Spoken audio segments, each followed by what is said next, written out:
All right, let's get it. Drive time Friday afternoon, 9 minutes past the hour, 2 o'clock. No surprise, it has been a really warm weather cycle, unseasonably warm this week, and it continues today. It is 92 degrees and sunny outside here in downtown Salt Lake City, Utah, right outside of our Broadway media studios. Happy Friday to you. Congratulations, you made it. It is time for the weekend. Take a big old deep breath. It is Friday time. A lot to do. Spence Checketts behind the mic, Porter Larson behind the glass on this Friday afternoon, producing the show, booking the show, and we have got a ton to get to on this Friday edition of the program. Thank you so much for making us a part of your day, and a very happy weekend to you. It is game day in the world of professional basketball, and it is a massive game at Gainesbridge Fieldhouse in Indianapolis, Indiana, where the Indiana Pacers will attempt to take a 3-1 lead over the Oklahoma City Thunder, who are a massive favorite to win the series still and a favorite to win the game tonight. Rick Carlisle spoke about that today during his media availability, that they'll be a underdog in every game. And, of course, they're a massive underdog in this series still, even though they're up 2-1. We'll get you ready for the game tonight. We'll talk a little NBA basketball on the program and get you ready for this big game that is at 6:30 Mountain Time. Television coverage on ABC, radio coverage right here on your home of the NBA Finals in Salt Lake City and the surrounding area, ESPN 700. So preview the game, get you ready for a massive, massive matchup. Look at it from both sides and get you ready for OKC, Indiana. The battle for Lord Stanley's Cup rolled on last night with another unbelievable hockey game that saw Edmonton in overtime get the win. And once again, we are even. This was an awesome series last year. It's shaping up to be an awesome series this year. Through 4 games, these two teams have scored 32 goals, which is the most in the history of professional hockey in the NHL Stanley Cup final history. 32 goals through 4 games. So we'll get you ready for the weekend action in pro hockey. They're going to get back going tomorrow, back up at Rogers Place in Edmonton, Alberta. So we'll talk a little hockey on the program, of course, get you ready for that. And you can hear the Stanley Cup Finals on this little old radio station as well. Big match from a local standpoint tomorrow for our local soccer club, badly in need of a result, badly in need of 3 points, quite frankly. They have not won in 7 matches. They're without Diego Luna. They're without Dom Markzuk, et cetera, et cetera, et cetera. A few different players. Gozo's gone as well. I don't know what that starting 11 is going to look like. I do think we're going to see a little Johnny Russell action. One of the acquisitions made by the front office during the primary transfer window that is now closed and has been closed for a while. Summer transfer window opens up in about a month.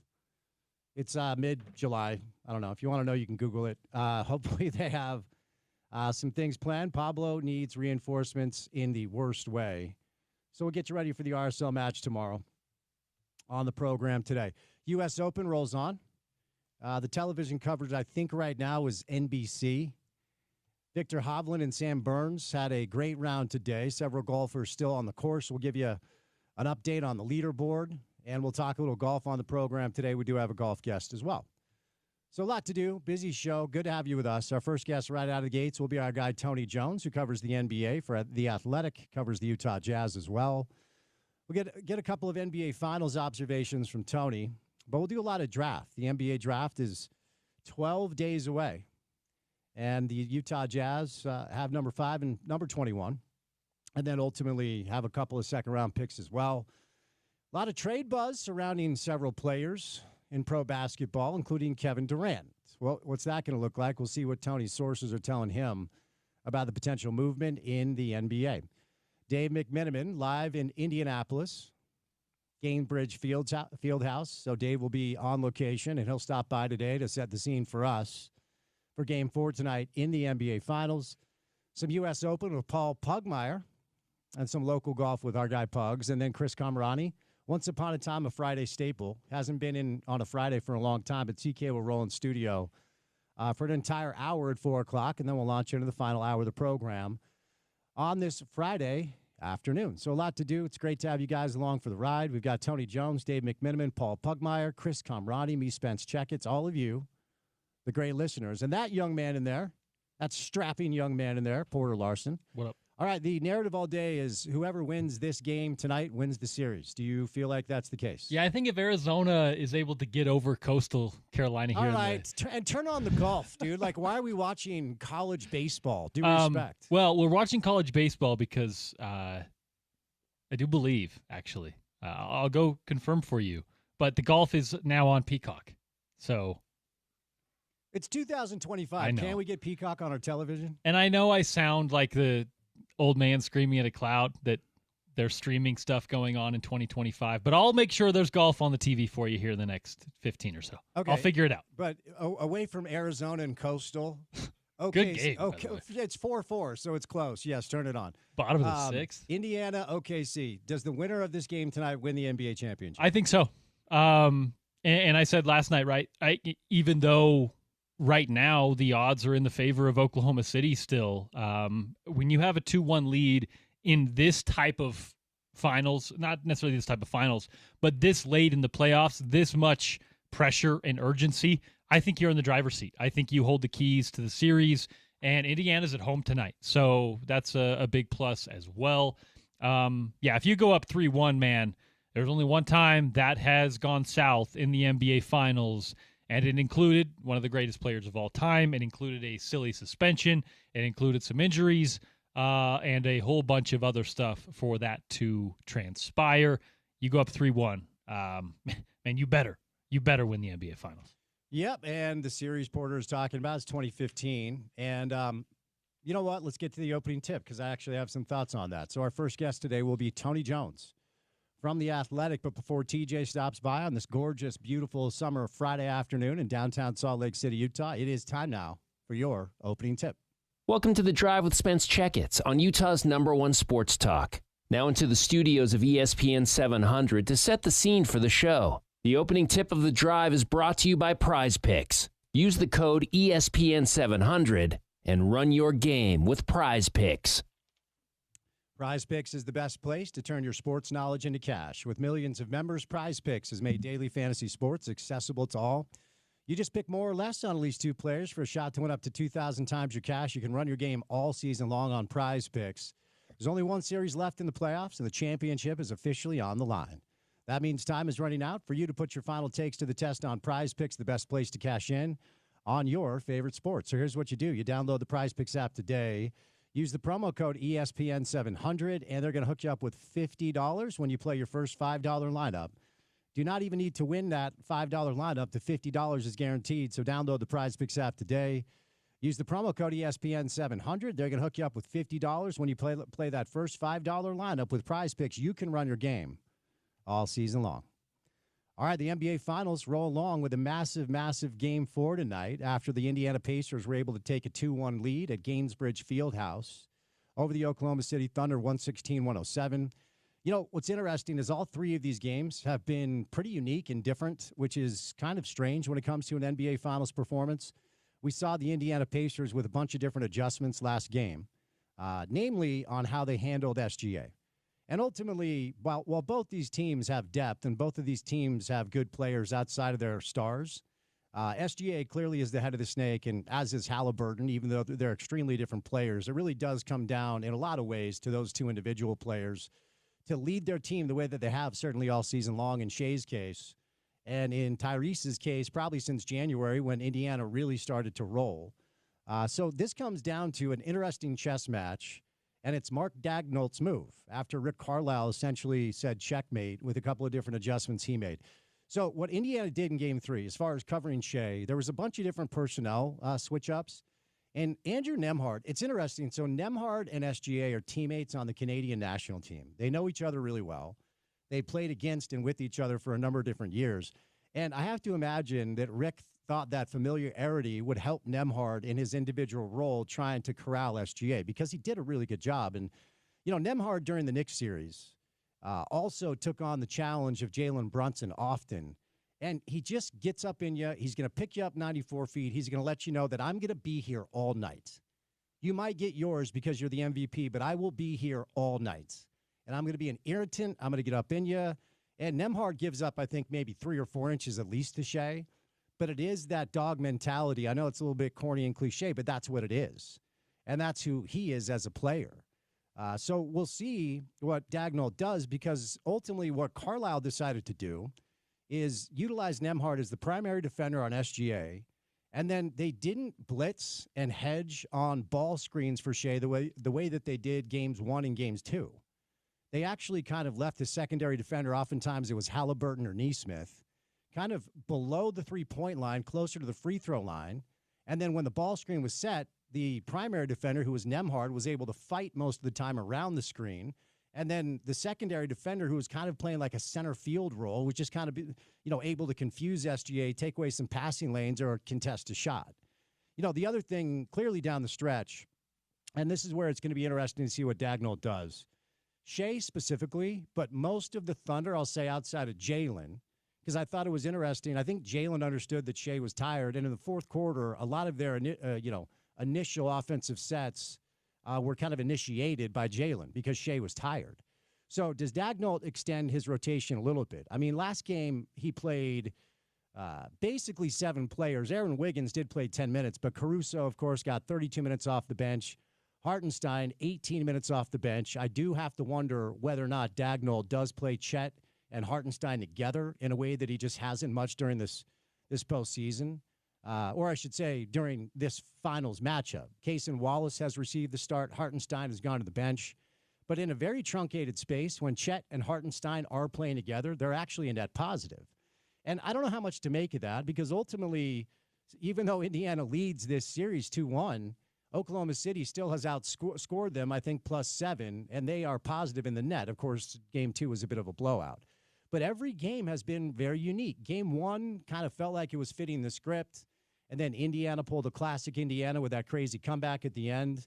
Halliburton with the step-back game-winning jumper against Cason. And Rick Carlisle electing not to call a timeout and trust his lead guard, and he was rewarded for that. And then game 2 was essentially an example of what Oklahoma City has done to teams all year long. That was just a classic OKC game. It honestly wasn't very entertaining. I mean, this has been high-level basketball. And let me pause there for a moment. These playoffs have been awesome. Like, I know a lot of people have soured on the NBA for maybe several different reasons. Maybe you've been fooled to believe that your political beliefs don't allow you to watch basketball anymore, which is the dumbest thing, but maybe that's you. Maybe you're disenfranchised with the fact that players don't play during the regular season. I'll raise my hand. That's one of the reasons I tap out a lot of regular season basketball. Maybe you're only a Jazz fan. And oftentimes we've had a debate in this market. Are we an NBA market, or are we only a Jazz market? And if you're a Jazz fan, of course, you're frustrated, you're disappointed, and maybe you've lost interest. I've got some buddies that have lost interest in the NBA, and certainly have lost interest in the Utah Jazz as the Jazz continue to stumble their way through this clunky rebuild that has really brought very little forward progress. So I understand all that. If you're not watching the playoffs, if you haven't been, you're really missing out, because the competition has been fierce. The basketball has been really high level. And there have been some injuries, certainly, and that always is something that colors the context of how these teams are able to win something special. Is this a Boston-OKC matchup if Jason Tatum is still standing? I mean, the Knicks were about to take a 3-1 lead, but you get my point. Dame Lillard goes down for Milwaukee. Obviously Cleveland banged up. Outside of Mitchell, they lose Garland, they lose Hunter, they lose Mobley, and the players that they were playing with didn't look fully healthy. So injuries certainly always come into play. And oftentimes the teams that end up in this spot do get extreme injury luck and extreme health luck, and neither of these teams have injuries of note. Tyrese had a little bit of a knee thing, but it didn't look like it bothered him during game 3 at all. And on the Indiana side of things, it's interesting. So we have Pascal Siakam and Alex Caruso as players on both teams that actually have championship rings. Caruso won a title with the Lakers. I think that was the bubble title. And Siakam won that title with the Raptors when they had Kawhi for 1 year. And so those are the two vets that kind of understand this stage. Otherwise, you can make an argument tonight is the biggest game that Shai Gilgeous-Alexander has ever played, or Lou Dort, or Chet Holmgren, or Jalen Williams, or Cason Wallace, or Isaiah Hartenstein. And certainly everybody on the Pacers, probably outside of Siakam, like, this is a moment that will show you what you're made of. And if you're Indiana, you just have to hope that you continue to get what you were able to get game 3 from the players not named Tyrese Halliburton. Because, of course, Halliburton and SGA, back to my original point, are the two heads of the respective snakes of these teams. But one of the things that really killed the Knicks in Indiana's win in the Eastern Conference Finals was the play of Aaron Nesmith, was the play of Andrew Nembhard. Obi Toppin, who, by the way, has been so much better for the Pacers than he ever was for the Knicks. You know, those are the guys, Benedict Mathurin, who went for 27 points on 12 shots in Game 3. Those are the guys that have been able to help Tyrese Halliburton in this endeavor to reach the NBA Finals, take a 2-1 lead. And Rick Carlisle, every time he does his media, talks about this. Like, Oklahoma City, they can get away with a game where Caruso's not hitting threes or Lou Dort is not hitting threes. You know, as long as Shea is Shea and they get what they typically get from Jalen and Chet, like, they're going to be dialed in. They don't need to go 7 or 8 deep as far as players knocking down shots and scoring. Indiana very much does. They need Siakam to be who he's been for the most part throughout this series, and certainly who he was for Game 3. It'll be interesting to see the defensive matchups and whether or not there are cross matchups that are changed. And I do think now that Indiana has found a little something as far as trying to corral Shea, we will see that coverage mixed up a little bit. And now it's on Shea to adapt like MVPs are supposed to do. It is potentially the biggest game he's ever played. I think it's going to be a lot of fun tonight. I'm excited for this. We will say goodnight at 6 o'clock and bring you coverage of tonight's NBA Finals Game 4, so stay tuned for that. But we will catch our first break of the program on this Friday, and coming up on the other side, we're going to bring in Tony Jones, our first guest from The Athletic, to talk NBA Finals, Jazz offseason, and NBA Draft off and running on a Friday afternoon. Happy Friday to you. Keep it right here on ESPN 700.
Game 4, NBA Finals, tips off in 4 hours from right now.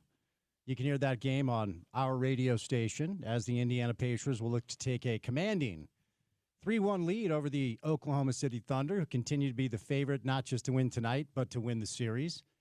Our next guest may have been one of like 2 or 3 people that said, I don't know, weeks ago when the Pacers were playing the Knicks in the Eastern Conference Finals, that this Pacers team could win the NBA championship.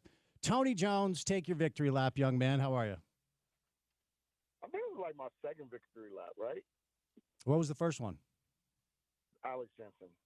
Ah, okay. Well, 2 for 2. 2 for 2. So let me ask you, what did you see? I've missed on a lot more than I said. I just got lucky on the last 2. No, we all miss, man. But what did you see from Indiana that led you to make that statement when it didn't feel like anybody else was kind of on that train? The fact that, the landscape of the NBA has changed, and you need 10 guys now to win an NBA title. And before, you could do it with 7, and you could do it with three top heavy guys, and you can mix and match around them and use band-aids around them. I mean, if you look at the 2011 Miami Heat, which is actually a good comparison because Rick Carlisle coached the team that beat them. They had 6 guys. They had LeBron and their top 5, and they had like Mike Bibby coming off the bench, and that wasn't prime Mike Bibby. That was the shell of Mike Bibby, and so I think that the new CBA brought a different landscape in the league where it went from you could put together a super team and you can win an NBA title to instead of 3 5-stars, why don't you get 4 4-star level players and then a bunch of 3-star level guys. And what Indiana has is they have 10 guys who can all play in the playoffs. This is different from our Knicks, who were just putting guys on the floor, and they weren't playoff players. They were just guys that Tibbs was just like trying to steal minutes with. They put 10 legitimate NBA playoff level guys on the floor, and they have just worn almost everybody down in Game 3 against Oklahoma City. That was the first time in this postseason that I've seen the Thunder actually look fatigued down the stretch of a basketball game. Okay, so the follow-up, Tony, is you did call it that is Indiana was going to have a say here, and they're up 2-1, and if they win tonight in the history of the NBA Finals, teams that are up 3-1 are 37-1. The only exception is LeBron and the Cavs in 2015, which is one of the most incredible individual performances in a team sport setting that I've ever seen in my entire life. So I'm going to ask you, even though you said weeks ago you think they can get this done, do you believe that they will? Do you believe they can beat OKC 2 more times over the next whatever amount of games to get this done? Shockingly, I'm still going to go OKC in 7. Okay. Because I think the Thunder are going to play their best game of the postseason tonight, and I think they're going to get one tonight, and I think that's going to make it a best of 3. And if you make it a best of 3, then it's hard to expect Indiana to win twice at Paycom Center in Oklahoma City because the Thunder are so good there. The thing that I think is that both things can be true. One, the Indiana Pacers are a really good team, a great team. And 2, they're playing a great team. So I don't look at this as, somebody, obviously somebody's going to have to win and somebody's going to have to lose. But I look at it as, 2 real giants kind of going at each other. And, what I thought heading into this series was that this was going to be a 6 or 7 game series. And I still think that this is going to end up a 6 or 7 game series. Even if Indiana wins tonight, I still expect this series to go 6 because I don't expect Oklahoma City to lose Game 5 at home. Okay, so let's see. We were talking about this yesterday. I think it was it was Howard Beck who stopped by the show yesterday. And look, I'm not trying to put the cart before the horse here, but next year will kind of be like an off year for the Celtics. Tatum is out probably all year. Every rumor you hear about Boston is they're open for business to trade whoever with a new ownership group that does not want to be in that punitive economic area that they're in right now. We'll get to the Knicks in a minute. I don't know if they've contacted you about the coaching job, but what a pathetic display from ownership. But ultimately, there are some good young teams in the East. I think Detroit will take a step. I think Orlando will take a step. You never know what Miami has up their sleeve. But, Tony, when you look at the bulk of Indiana's roster, outside of T.J. McConnell and Pascal Siakam, and Pascal is only 31. He's got plenty of good years left. The bulk of their – We don't know how old Pascal is. Say again? I'm sorry. We don't know how old Pascal is. He's on that Serge Ibaka train. I'm going to let you say that, and I'm going to back away from the mic. I'm going to let you go ahead and say that. But when you look at Tyrese, when you look at Mathurin, when you look at Nembhard and Neesmith, and the bulk of their roster, the bulk of their rotation between 23 and 27 years old, is there a chance that we are seeing the start of something maybe very special with this? Look, I know that the current climate of pro basketball is you're not able to keep really good teams together for very long. I know that's by design. But with an Eastern Conference, it's very much up for grabs. If Indiana really is able to get this done, could this be their conference for the next 3 or 4 years? I'm going to say no because, like you said, I mean, it's really hard to keep teams like this together. I mean, it's just really hard. Like, let's say Indiana wins this. The one thing that I learned from covering Denver in their championship year and the year after, that it's hard to do it twice because you play so many games and you expend so much energy heading into trying to win a championship, and you're just gassed the next year. It's one of the reasons why I didn't really think the Celtics were going to win this year because it's hard to win twice. It really is. And, Denver won like quite easily. I think they went like 16-4. Like they lost 4 times in that championship run. They won 16 of their 20 games, and they were gassed the next year. By January, they were gassed. They had nothing left, and it manifested itself in the playoffs when their legs just died in the second half of Game 7 to the Minnesota Timberwolves. You saw the Boston Celtics this year. That was a tired basketball team down the stretch. So, I think the Oklahoma City Thunder are built to do this year after year after year because they own everybody's draft picks in the entire league. They're going to get draft pick after draft pick after draft pick.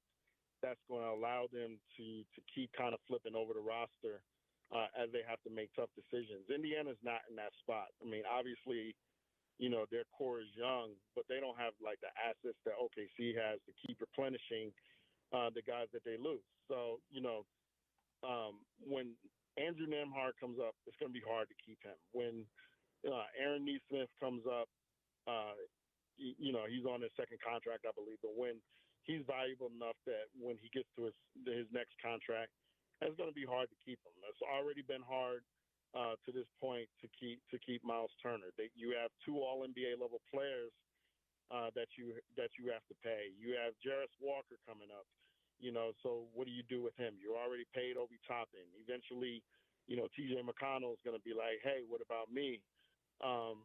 Benedict Mathurin is still on his rookie deal. He's going to want more money as well. It's just so many guys that are going to have to get paid, and that in turn and dealing with natural attrition is going to make it really, really difficult for any team to have a long sustained run year after year. Billy Donovan, Quinn Snyder, Ime Udoka, Chris Finch, Jason Kidd. Those are the 5 we know about. The New York Knicks' response to the best season they've had since Red Hot Lover Tone with the Kid and Play Fade was playing basketball was to fire a great coach with no contingency plan in place. This is like comically embarrassing for an owner who has several decisions and moments that have been extremely embarrassing over the course of his 27 years owning this basketball team. What do you make of the clown show, the clown car, the clown extended bus at Madison Square Garden, and who do you think ultimately gets that job? I think ultimately, one of my guesses is going to be one of Mike Brown, Taylor Jenkins, Michael Malone. There's one other really good coach that's out there. Is gonna end up getting the job. I wish they give the job to Johnny Bryant, but I think it's too big for him at this point. Like he's got to, I think Johnny's got to do the Charles Lee thing and go somewhere like Charlotte and build that program up before he gets a job with the Knicks. Even though he was the associate head coach, so you got to go with experience. So I think you're going to go with probably one of those guys to me, and those are fine options, right? Like Taylor Jenkins is a good coach. Like Michael Malone, for all of his faults, and if basically, I'd clown the Knicks if they hired Michael Malone because you basically fired Tibbs just to hire Tibbs. But Michael Malone is a good coach, a really, really good coach. Mike Brown is a really, really good coach, and all of those guys have coached high-level playoff teams under high stakes and high pressure. But what this just tells me is that, you can never, as well as the Knicks front office is run, and as terrible as Leon Rose treats the media, this is a real compliment to him. The Knicks front office is run really well. They've made really smart moves. They've done really good things to get the Knicks in position to get this far. And you still just cannot erase the stench of the owner. And that is what it tells me. As well as, this thing is run from the top down right now, the owner can really just cancel all of this out. And, you're right. This has been embarrassing. And no matter where they land at this point, it's been embarrassing. Like, you're reaching out to the Chicago Bulls for Billy Donovan. Billy Donovan hasn't even been good at the NBA level. He's been mid. So, I mean, at least, reach out and get, rejected trying to go after Red Auerbach or Red Holzman or Phil Jackson or somebody like that, or Rick Carlisle, Eric Spoelstra, GOAT-level coaches. Don't get rejected by Billy Donovan. Going after Billy Donovan, like that's embarrassing, So, as me and you, we're lifelong diehard Knicks fans. We obviously hope that this lands at a palatable situation, and I think ultimately it will. But the road to get there is going to be one to forget for sure. Do believe Red Auerbach and Red Holzman are both no longer with us, but your point stands. I completely understand what you're saying. And I hope you know that I do know that. Right? I'm kidding. But here's the problem, Tony. You know this. Let's say they hire Taylor Jenkins, just hypothetically speaking.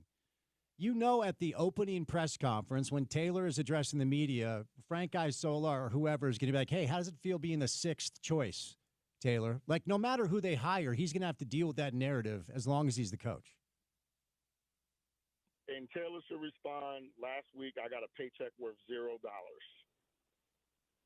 Like, that should be his response. No, that shouldn't be his response. But still, the question is going to come up because it's the New York media.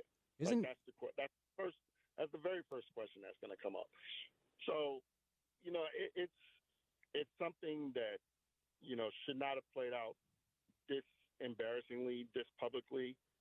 The Knicks, they go through great lengths to be the Gestapo to the media. So, don't try to be the Gestapo to the media and, you can't keep stuff inside your own house when it comes time to hire a coach. Basically, like, they should have been back channeling.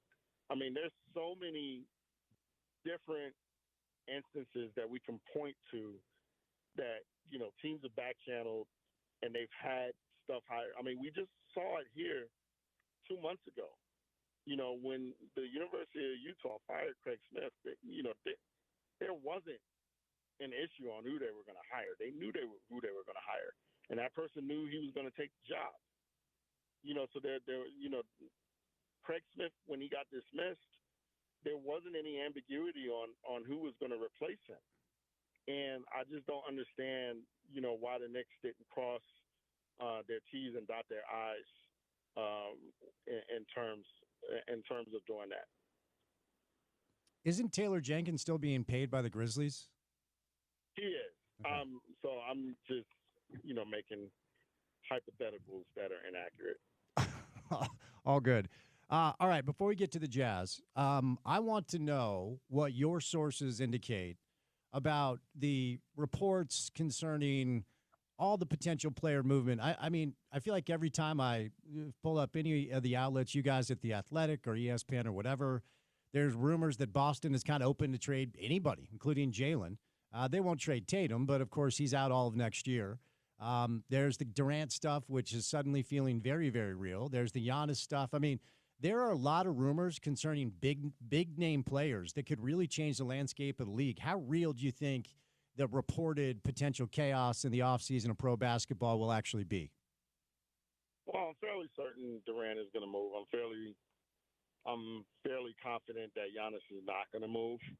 But I'm fairly certain that I think that this is going to be a wild offseason because for a couple of reasons. The landscape of the NBA is wide open. Anybody can win this thing from year to year. There's no money on the market, so the free agency market is caca. So that leaves the trade market in terms of movement. So I think you're going to see a lot of activity prior to draft night, on draft night, after draft night, and I think you're going to see a lot of activity in the first couple of weeks of free agency. Teams think that they're close. I can tell you right now, if you spoke to Daryl Morey right now, as bad as Philadelphia was this year, if you talk to Daryl Morey right now, he'll be like, well, if we get Joel Embiid back healthy, we get Paul George back healthy, we have the third pick in the draft, we might move down. We might trade for Trey Murphy. We might trade for Herb Jones. We're right there in the Eastern Conference. And this is from a guy who finished 13th in the Eastern Conference. So you look at the San Antonio Spurs. They finished 10th or 11th or 12th in the Eastern Conference. In the Western Conference. I bet you they're thinking they're right there. We have Victor Wembanyama. Maybe we're going to, we have De'Aaron Fox and Stephen Castle. There are a lot of teams all across the map, playoff teams, championship level teams that weren't playing teams or playoff teams last year that feel that they're one or two moves away. And when you have that, that breeds chaos. So I think we're going to see, a lot of talk, a lot of rumors, a lot of potential movement, and a lot of actual movement when the time comes. Okay, Tom, since you and I last spoke, Sarah Todd, friend of the program, friend of yours, Bill Simmons on his podcast, Zach Lowe on his podcast, are three of the media members I've seen either talk about or write about the fact that the Jazz are actively taking phone calls on Lauri Markkanen and Walker Kessler. Now, does that mean they will move them? Of course, that's not what that means. And of the 1,000 rumors we'll hear over the course of the next few weeks, maybe 5 of them actually happen. So what does your sourcing indicate about the Jazz potentially taking phone calls on Walker and Lauri? They'll take phone calls on anybody. Nobody's untouchable on the Jazz roster, but if you want Lauri Markkanen or if you want Walker Kessler, you're going to have to give the Jazz a lot. And, that's the way it's always been with them. Listen, our favorite team offered 2 first-round picks for Walker Kessler last year at draft night. They were told no. And that's our favorite team. And you know who I'm talking about. Mm-hmm. That was draft night last year. They were told no. So, the bar to get any of those 2 guys is extremely high. There are at least 20 teams, across the league that want to trade for Walker Kessler. The Los Angeles Lakers are dying to trade for Walker Kessler. So, it's just going to be a matter if they meet the threshold, and that threshold is going to be high. and if not, then they won't be traded. This is not the Jazz are, saying extra, read all about it. Larry Marketing and Walker Kessler on the market. Go ahead and give me your best trade offer, and I'll just take whatever I can get. These are premium assets to the Jazz. These are important guys to the Jazz, and these are guys that the Jazz are not going to move away from lightly. And the other thing is, what if the Jazz go out and trade for Trey Murphy? Then those two guys aren't going to be traded. What if the Jazz go and trade for Trae Young? What if they trade for Cam Johnson? What if they make a move to get older to try to be more competitive within the Western Conference? We still don't know with the hiring of Austin Ainge what way the Jazz are going to go with their 2025 to 2026 roster. And we won't know until the draft and until, the opening moments of free agency. So once we do know that, we'll have a better gauge of, what the value is of some of the other guys. If the Jazz, trade Jordan Clarkson and trade Colin Sexton and trade John Collins and, turn the roster over to the young kids, then guess what? It makes a lot less sense for Larry Markkinen and Walker Kessler to be on the roster. So maybe at that point, yes, it becomes more likely that they get moved. But at this point, they're gonna get moved if a team gives the Jazz a haul. And if that doesn't happen, then they're going to be in a Utah Jazz uniform. So, of course, Tony, as you know, and for our listeners' perspective, the Jazz own a top 8 protected pick that goes to Oklahoma City next year if they're not in the top 8. So with that in mind, do you really believe it's a possibility with all the really good players that could be on the move, the Jazz actually kind of zig when everyone thinks they're zagging and make moves to add veteran talent to the roster? Do you think that's on the table? I think it's possible. Well, when I talk to sources within the Jazz organization, I was told at this point any direction is possible. So it's possible that the Jazz try to get older and try to be more competitive.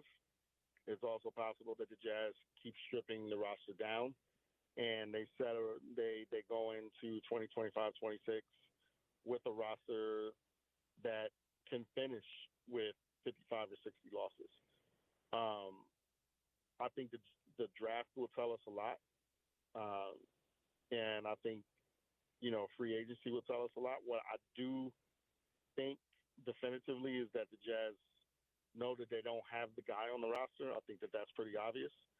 And I think that they know that they need more talent on the roster, whichever way they go.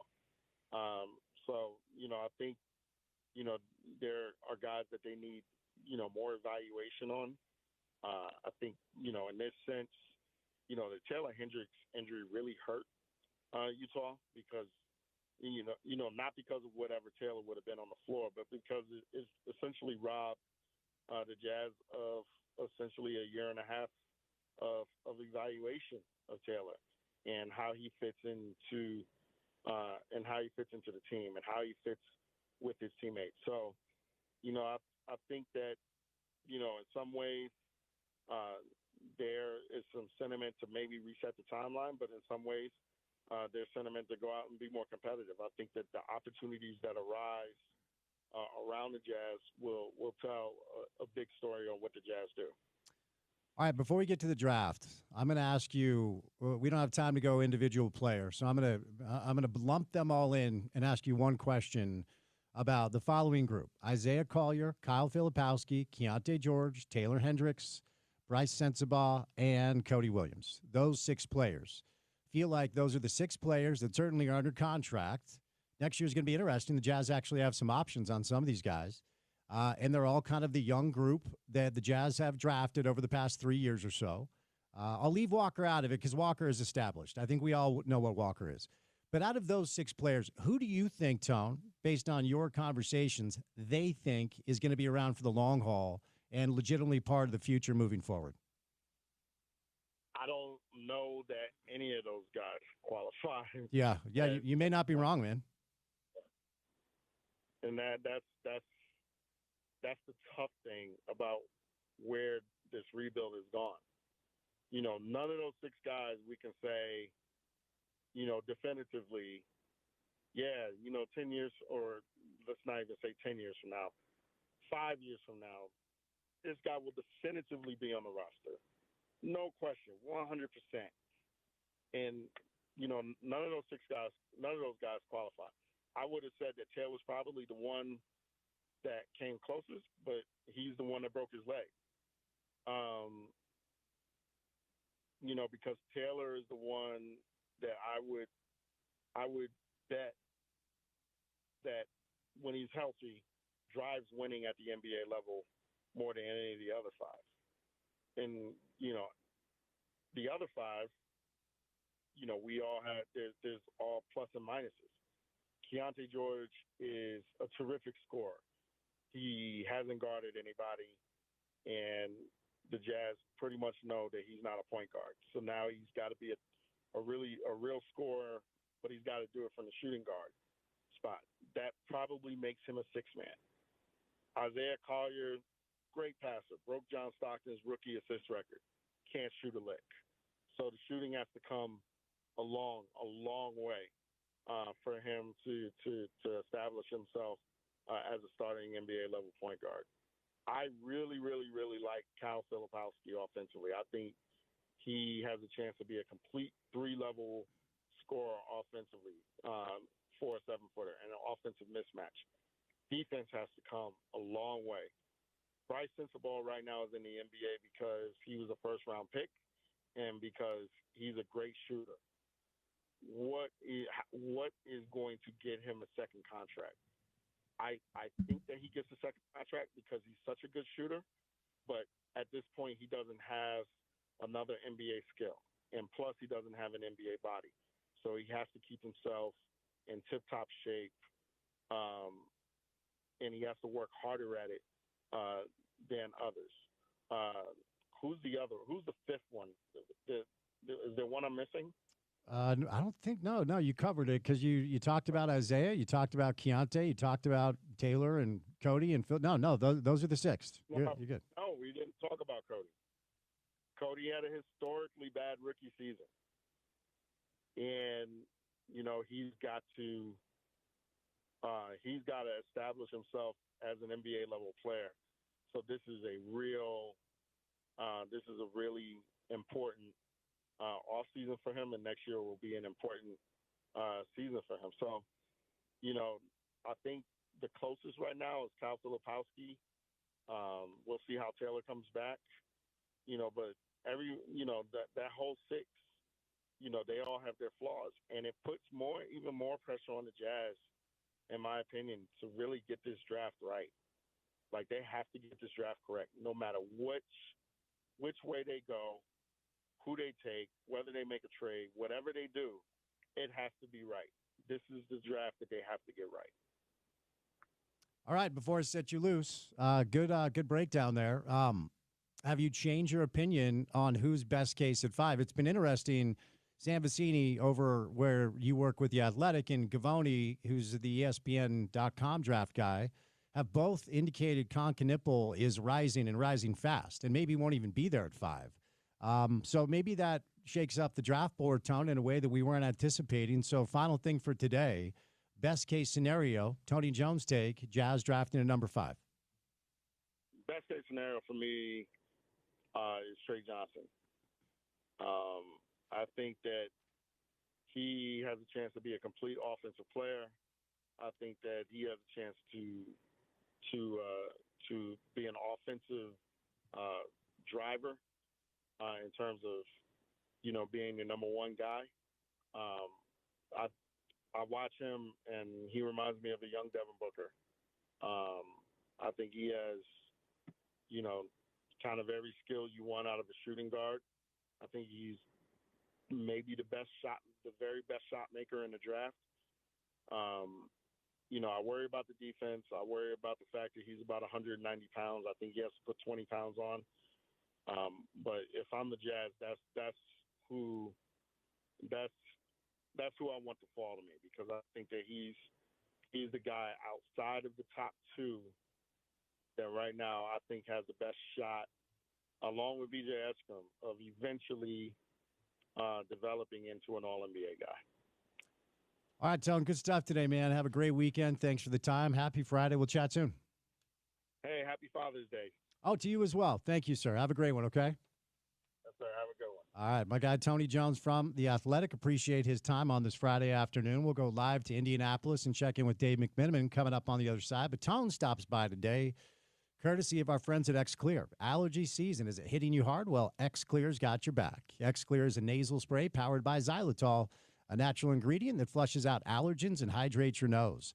X-Clear helps rinse out pollen, dust, mold, and airborne irritants. It's not just saline. Xylitol helps keep your nose cleaner and healthier. It's great for spring allergies, pet dander, or anytime your nose feels stuffy or dry. I've started using it, and honestly, it's a game changer. Available at xclear.com, Amazon, and your local grocery store or drugstore. X-Clear is doctor recommended and safe for kids, too. If you're tired of pharma products that knock you out, X-Clear is a natural way to breathe easy. All right, we'll catch a quick break. 1 hour down, 3 hours to go. Our guy Dave McMiniman joins us coming up on the other side of a Friday edition of The Drive right here on ESPN 700, 92.1 FM. We are proud to be part of Utah's ESPN radio network.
Game 4 NBA Finals tonight, 6:30 Mountain Time. We're about 3 hours and 23 minutes away from tip. It is a massive one.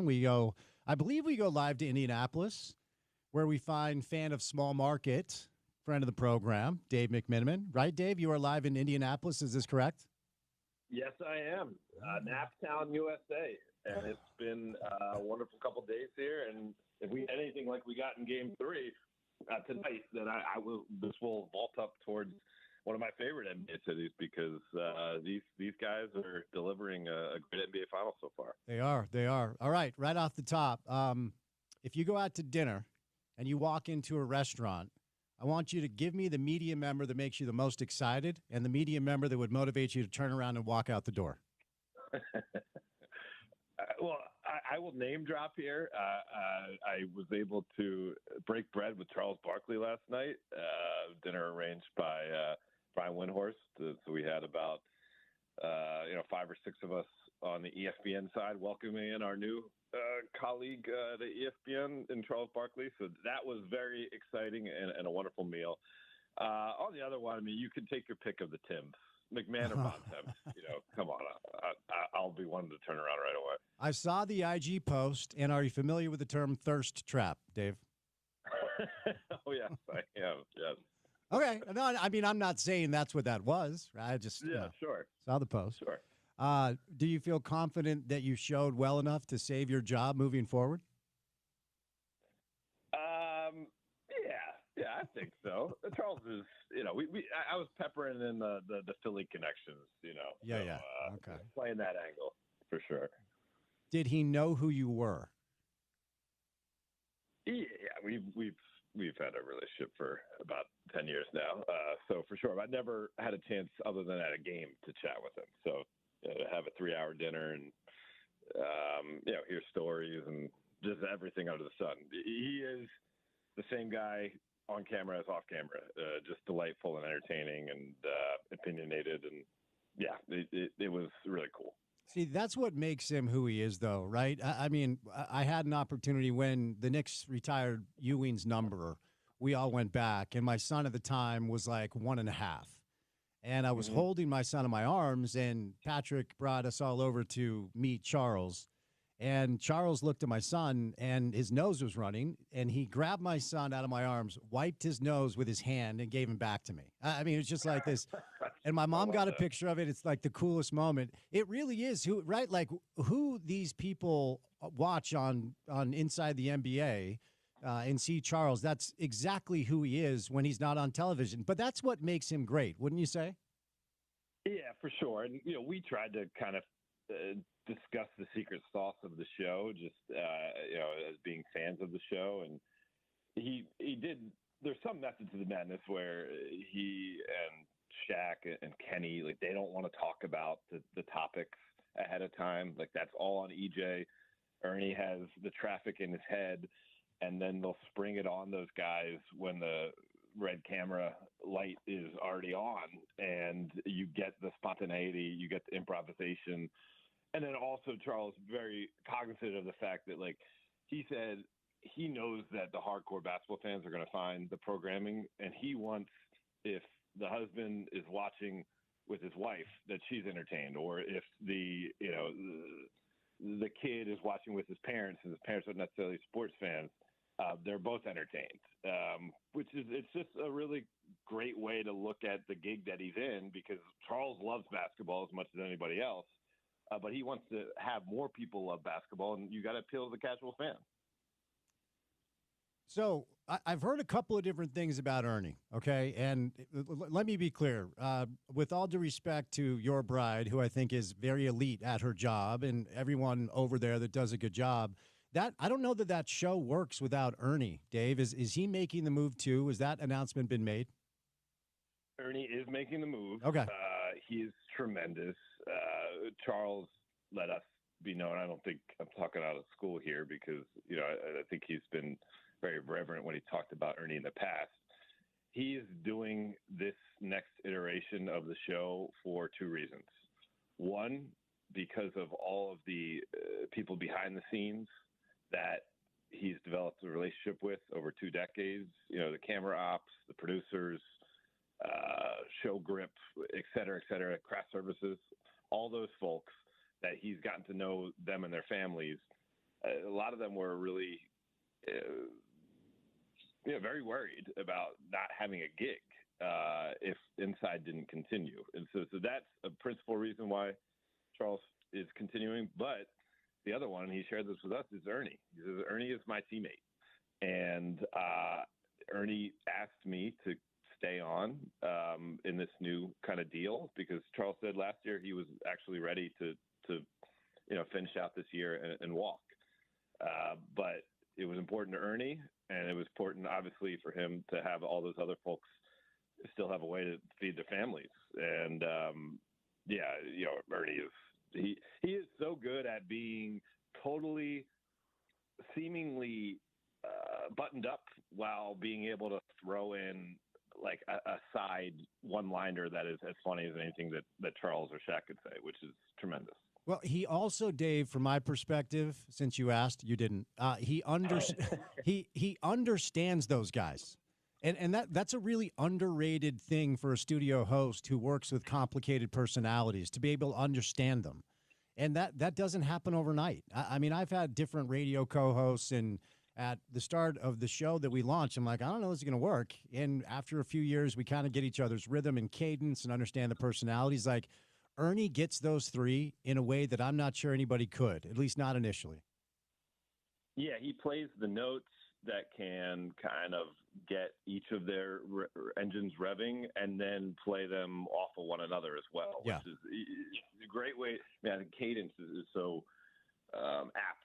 It's such an apt way to describe it. And, obviously he's a host, but it comes down to being a reporter and having journalistic instincts too, his observation skills. And then obviously, I mean, he's a top tier human being too. So I think the long hours that are required in a job like that, the way Charles spoke about Ernie last night, he doesn't want to let Ernie down because Ernie, has so much professional pride. And again, is such a good person when the camera's not running. No, that's really cool. All right. Before we get to the finals, Billy Donovan, Quinn Snyder, Emi Udoka, Jason Kidd, Chris Finch. Like, the Knicks' response to the best season they've had in 25 years was to fire a really good coach with no contingency plan. It's like comically embarrassing. I mean, it is a clown car, a clown bus, a clown plane, call it whatever you want. I shouldn't be stunned because of that idiot who owns the team and has for 27 years. This is just who he is. But what's your reaction to the way they've handled this, and who do you think ultimately they land on and why? Yeah, so I'll start with the candidates they've reached out about. Like, this is completely unprecedented. It'll happen where maybe you'll reach out to one. I've never seen anything like this. To the point where I'm leaving the arena after Game 3. I see Casey Johnson's report, who's a Chicago-based NBA reporter, that the Bulls have not granted permission and rejected the request by the Knicks to speak to Billy Donovan. And I'm like, man, I guess I got to do my due diligence now and check in with the Lakers because it seems like they're asking for everyone right now. And I had to send a text just to make sure they hadn't asked for JJ Redick. And I almost felt silly doing so. But if they're going to be trying to ask 5 or 6 other guys who already have a job, then who's to say they wouldn't with JJ Redick? So that part is wild to me. I think also, as you said, with James Dolan, it's pretty transparent now. The team tried to make it seem like this was a decision by Leon Rose. It didn't make sense in the moment because we all are aware that Leon Rose was Tom Thibodeau's agent, and they are very, very close. And then I think Leon Rose, in his over-the-top statement about Thibs still being family in the release about him losing his job, was his way of saying, like, hey, this actually was not me. And now you say, okay, is this some grand scheme? And this is an opinion shared by Gilbert Arenas on his podcast, so I got to give credit there. But, sometimes Gilbert can be, a tinfoil hat guy, but it might make sense, is that we're going to reach out to a bunch of guys that we know we have no business getting, and then we can say, well, we did our due diligence and Rick Brunson gets the job. Like, I mean, that's Gilbert's opinion of the way it could go. But at this point, that would seem just as feasible as any other scenario that's presented thus far. Well, and whoever they hire, Dave, the intro press conference, one of the New York guys, maybe Isola or whoever, is going to be like, hey, how does it feel to be the sixth choice, man? Like, that's going to be a narrative that whoever the coach is will have to deal with as long as he's coaching that team. Yeah, and listen, I mean, when the Lakers replaced Luke Walton, they offer the job to Tyronn Lue. They offer the job to Juwan Howard. Ultimately, it went to Frank Vogel, and that felt like, wow, like you're gonna at the third choice here. But yeah, this guy will be the sixth choice or later, which is it's just absurd. And the teams will push back and say, well, you know what? There's only 30 of these jobs, and whoever gets it will be happy to take it. Jordan Ott, maybe you think he's walking into a tough situation in Phoenix with Bradley Beal with no trade clause and Kevin Durant probably going out and, not a lot of trade assets to speak of moving forward. But, hey, man, he's one of the guys. He got one of the 30 spots, so he'll be happy to have it. And maybe they're justified to some degree in taking that position. But if they really want to end this championship drought, and that's what's motivating the decision, you are certainly not setting the person, whomever it is that you end up hiring, up for success based on their entry into the job. It will be a circus to begin the year based on the way they've handled the last 2 weeks. Yeah, well said. All right, before we get to the finals, what conversations can you share as far as your sourcing goes concerning the rumored drama and player movement this offseason? Giannis, Durant, everyone on the Celtics apparently outside of Tatum, and others. I mean, you hear rumors almost every single day about not just bit pieces, but legitimate star players that could be changing teams, that could move and change the landscape of the league. How real are these rumors, and do you think we'll see a number of them actually come to fruition? It is something that's been repeated by a lot of folks that I speak to. And obviously we have the stuff above the surface that we've seen thus far, the reporting by Shams Charania, especially the Kevin Durant situation. Shams did a report today saying that it could be coming even sooner than, say, draft night. I think a lot of us were thinking that would be the first domino to fall on Wednesday. That's when we see a lot of this movement occur. But basically, Shams reported that not only had the team list that Durant's representation had kind of provided to the Suns already been cut down from 5 or 6 teams down to 3, that this could happen in the next couple of days. So that's significant. And once that happens, I think then you'll see the people who might have been in the running for Durant, maybe they change their sights towards Giannis. And maybe they change their sights towards Jaylen Brown and Drew Holiday and Kristaps Porzingis. Like, I think on the Boston front, we're pretty positive that Drew Holiday and Porzingis are going to be moved to avoid the punitive luxury tax for a team that, without Jason Tatum, will not be competing for a championship next year. So that's a given, and those are 2 significant pieces. And then Durant is certainly a given. And once you talk about that, and then you throw in the fact that outside of Cooper Flagg, there's not like a consensus of 2 through 8 in this draft, then you could see teams trading down as well. And when teams are willing to trade down and draft picks of that quote unquote value get started moving around, then you see big names being moved around as well. So I do think there's some fire to the smoke. And really, I think it will really just all start to come together once Durant gets moved. Since we are in Salt Lake City, I'm quite sure the answer will be a very emphatic no. But have you heard anything since you and I last spoke about the Jazz taking phone calls on Lowry, Markkanen, and Walker Kessler? No, the only thing, on that front that, and this is, I'm sure we've had this conversation to some degree over the last 18 months, that Walker Kessler remains a name that the Lakers are intrigued by.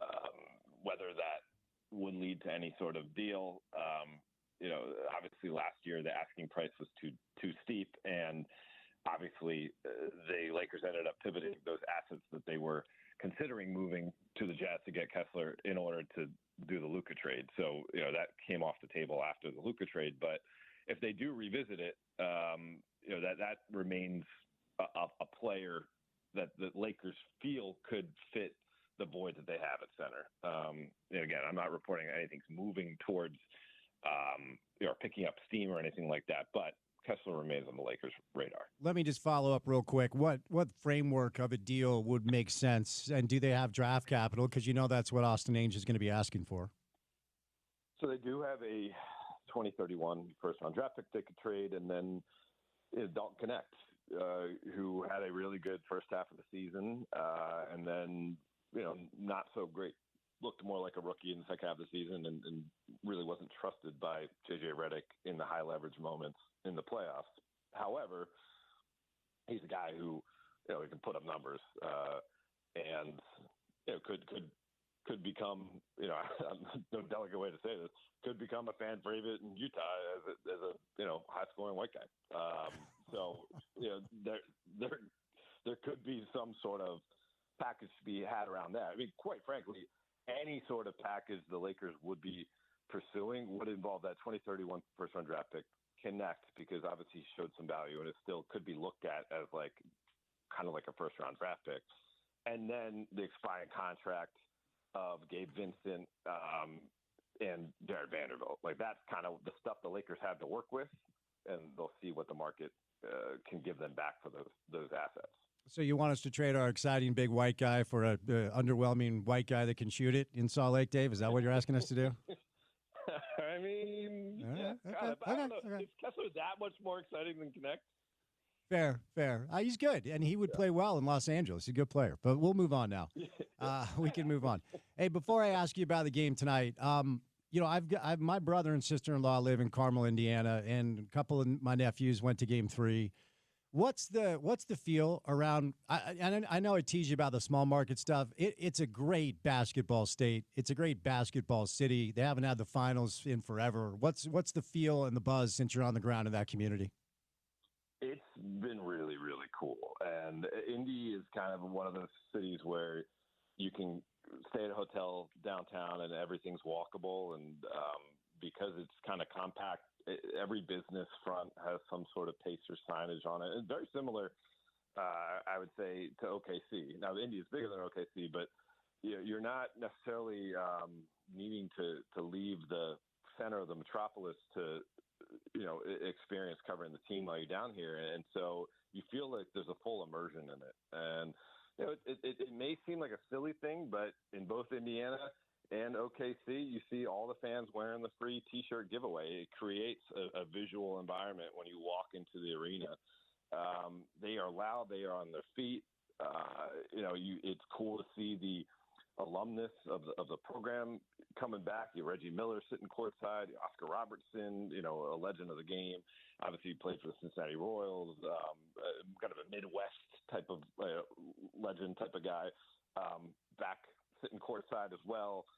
It's kind of like meeting the moment of this really good basketball being met by really passionate fan bases. And, no matter what the ratings say, if you are watching this game on TV, you happen to be, part of the shrinking television fan base, or certainly coming in person, there's no way you're walking away after 3 games thus far and not saying this has been a really good NBA Finals. The entire postseason, Dave, has been awesome. I talked about it at the start of the show. And yes, it's been, and it's interesting. We'll end on this because I got to set you loose. All 3 of the games so far have been different, and It's interesting to watch the chess match between 2 really, really good coaches. So based off of what you've witnessed over the first 3 games, what are you anticipating tonight as far as adjustments that Dagnall now has to make after Rick Carlisle made some very savvy adjustments game 3? How do you think tonight's going to go? Yeah, I mean, listen, they got to find a way to try. And Shea still put up numbers, but he just seemed to be wearing down a little bit by the end of the game. And to try to alleviate him some of the pressure, maybe you're bringing the ball up with Cason Wallace, bringing the ball up with Alex Caruso, and not having Shea need to start the action until catching on the pass half court. And, you do that 30 times a game.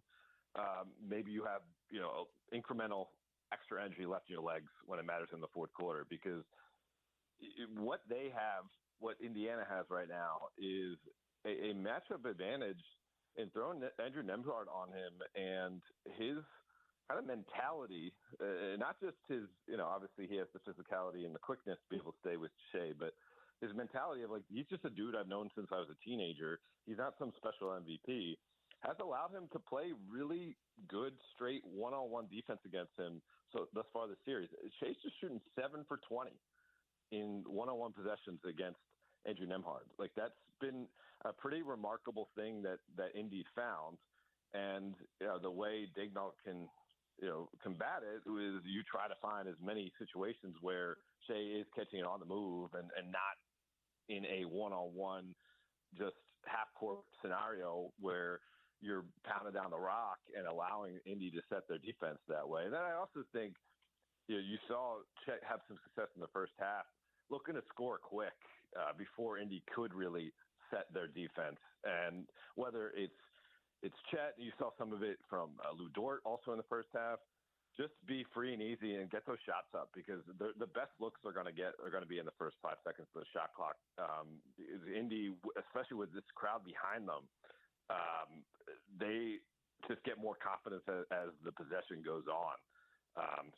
OKC is going to have to try to force some pace against this team. All right, my friend. Appreciate the time. Enjoy the game tonight. Should be a fun one. We'll chat soon, Dave. Thank you, sir. Yes, sir. All right, Dave McMenamin, NBA reporter for ESPN. Get him on social media at MC10 is where you find him. Tonight's game is 3 hours away from tip. Game 4, big one in Indianapolis, Gainbridge Fieldhouse. And you can hear the game right here on ESPN 700. Dave stops by today, courtesy of our friends at Utah Elite Services. The definition of elite, a select group that's superior in ability and quality.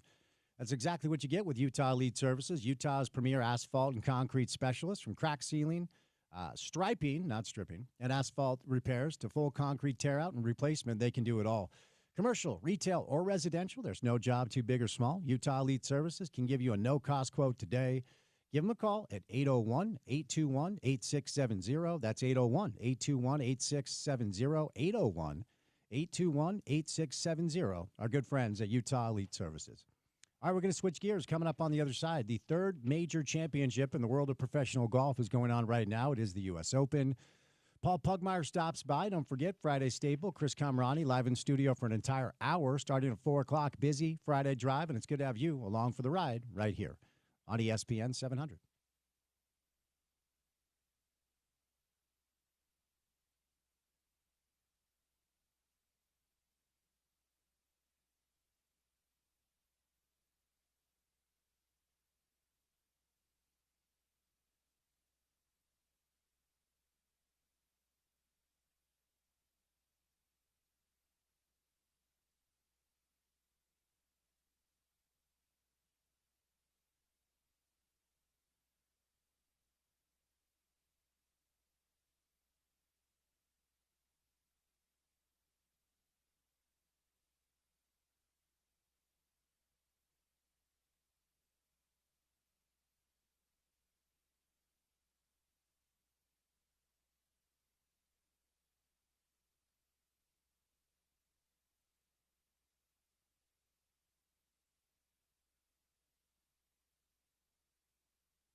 Chris Camerani will join us live in studio during the 4 o'clock hour.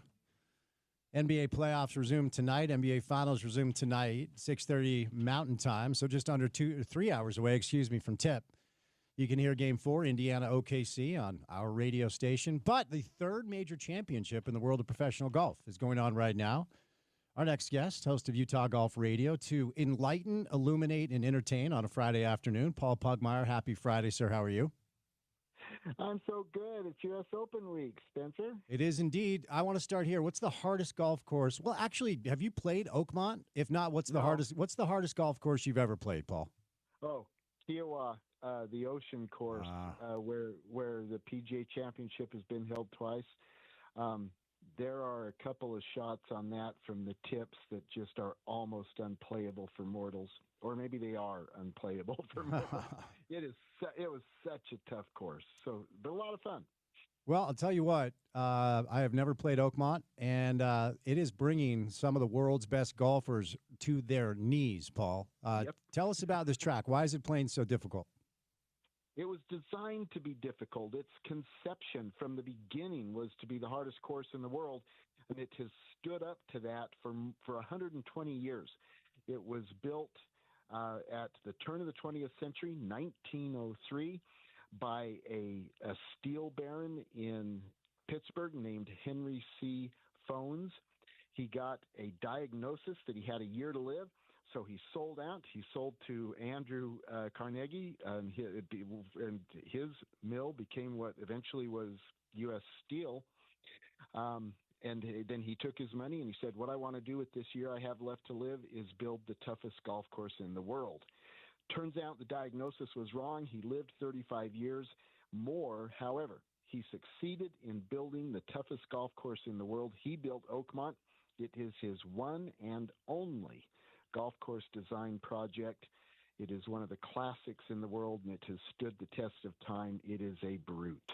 So what specifically, I was listening to the coverage, watching some of the coverage before the first round, and the guys on the Golf Channel said the rough is like 5.5 inches. The greens are rolling at 14. Like, that's so dumb. I can't even imagine that. But what specifically about the track makes it so challenging, Paul? Well, it's not just that the greens are rolling at 14, and they might end up rolling at 15 by the time we get to Sunday. The green complexes are among the most severe in the world, and taken as a total of 18 green complexes together, they are the most severe green complexes in the world, both in terms of size and slope and undulation. And then you add in the speed that we've already mentioned. The putting at Oakmont is so incredibly difficult. The rough is a feature, not a bug. They designed it from the beginning to have big, heavy, thick rough. And the fairways are tight. Hitting the fairway is a big deal.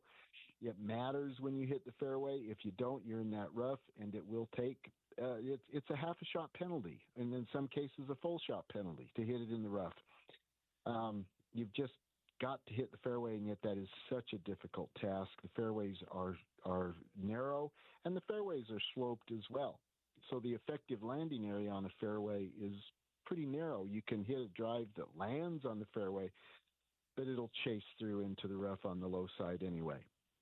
So a couple of the ways I heard the course described, and certainly some of the elements you just kind of pointed out very well, I felt like maybe like when Tony is peak Tony, this feels like a course. And look, none of these guys, and we'll get to the players that are playing well, but whether it's Scotty or Rory, some of the best players in the world are just having a difficult time.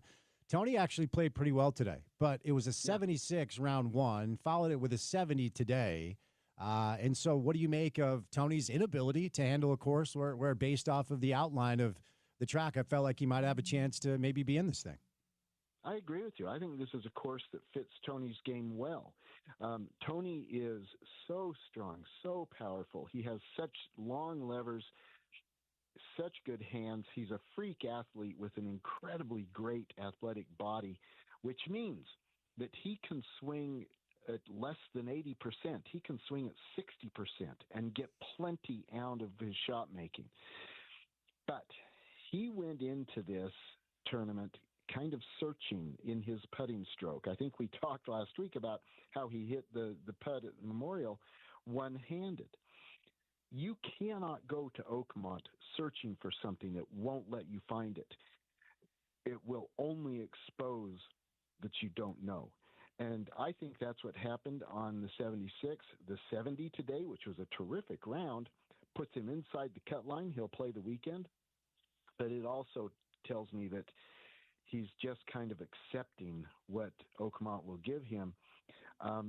Tony might well play himself into a stronger position come the weekend. Our other two local players will not be playing over the weekend. Zach Blair, who went viral for making like a 120-yard putt, which is just like, just ridiculous. But I guess, that's the course. And then Preston had a rough day today. He's carded an 80. So give me your thoughts on Zach and Preston. Will not be playing through the weekend. This course might simply be too big for Zach Blair's game. Zach's game is built on superb wedge play. Now, the one thing that I need to look at the numbers and look at the shot length statistics on Zach's first two rounds. But if he was missing the fairways at all, and I mean at all, the course is just too big for the second shot and a 5-inch rough. And the reality is you're not going to hit every fairway at Oakmont. Nobody is. So there's that. For Preston Summerhays, Preston just began his professional career last week on the Korn Ferry Tour. He got Korn Ferry status by finishing 7th in PGA Tour University ranking coming out of college this year. So he's just getting his feet under him as a pro. It still was out of character for him to be that much over par. I don't really know what was happening with Preston, except that, holy cow, Oakmont is hard.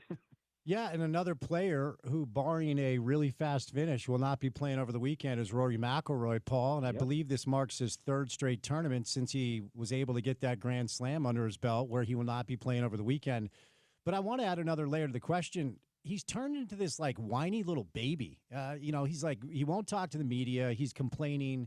He's like a petulant little child. And honestly, I think that's the wrong approach, because it feels like when he's front facing and communicating, it's actually better for his game. The guys on the Golf Channel were talking about it last night. What do you think's going on with him? I'm kind of soured on him for now, if I'm honest with you. Oh, I hear you and I feel you, and I share your view. I'm saddened by it, because I think Rory is one of the great people in the game. Clearly a great player, but he's one of the best thinkers in the game. He's one of the best ambassadors of the game. And he has been acting childish since Augusta, and I don't understand why.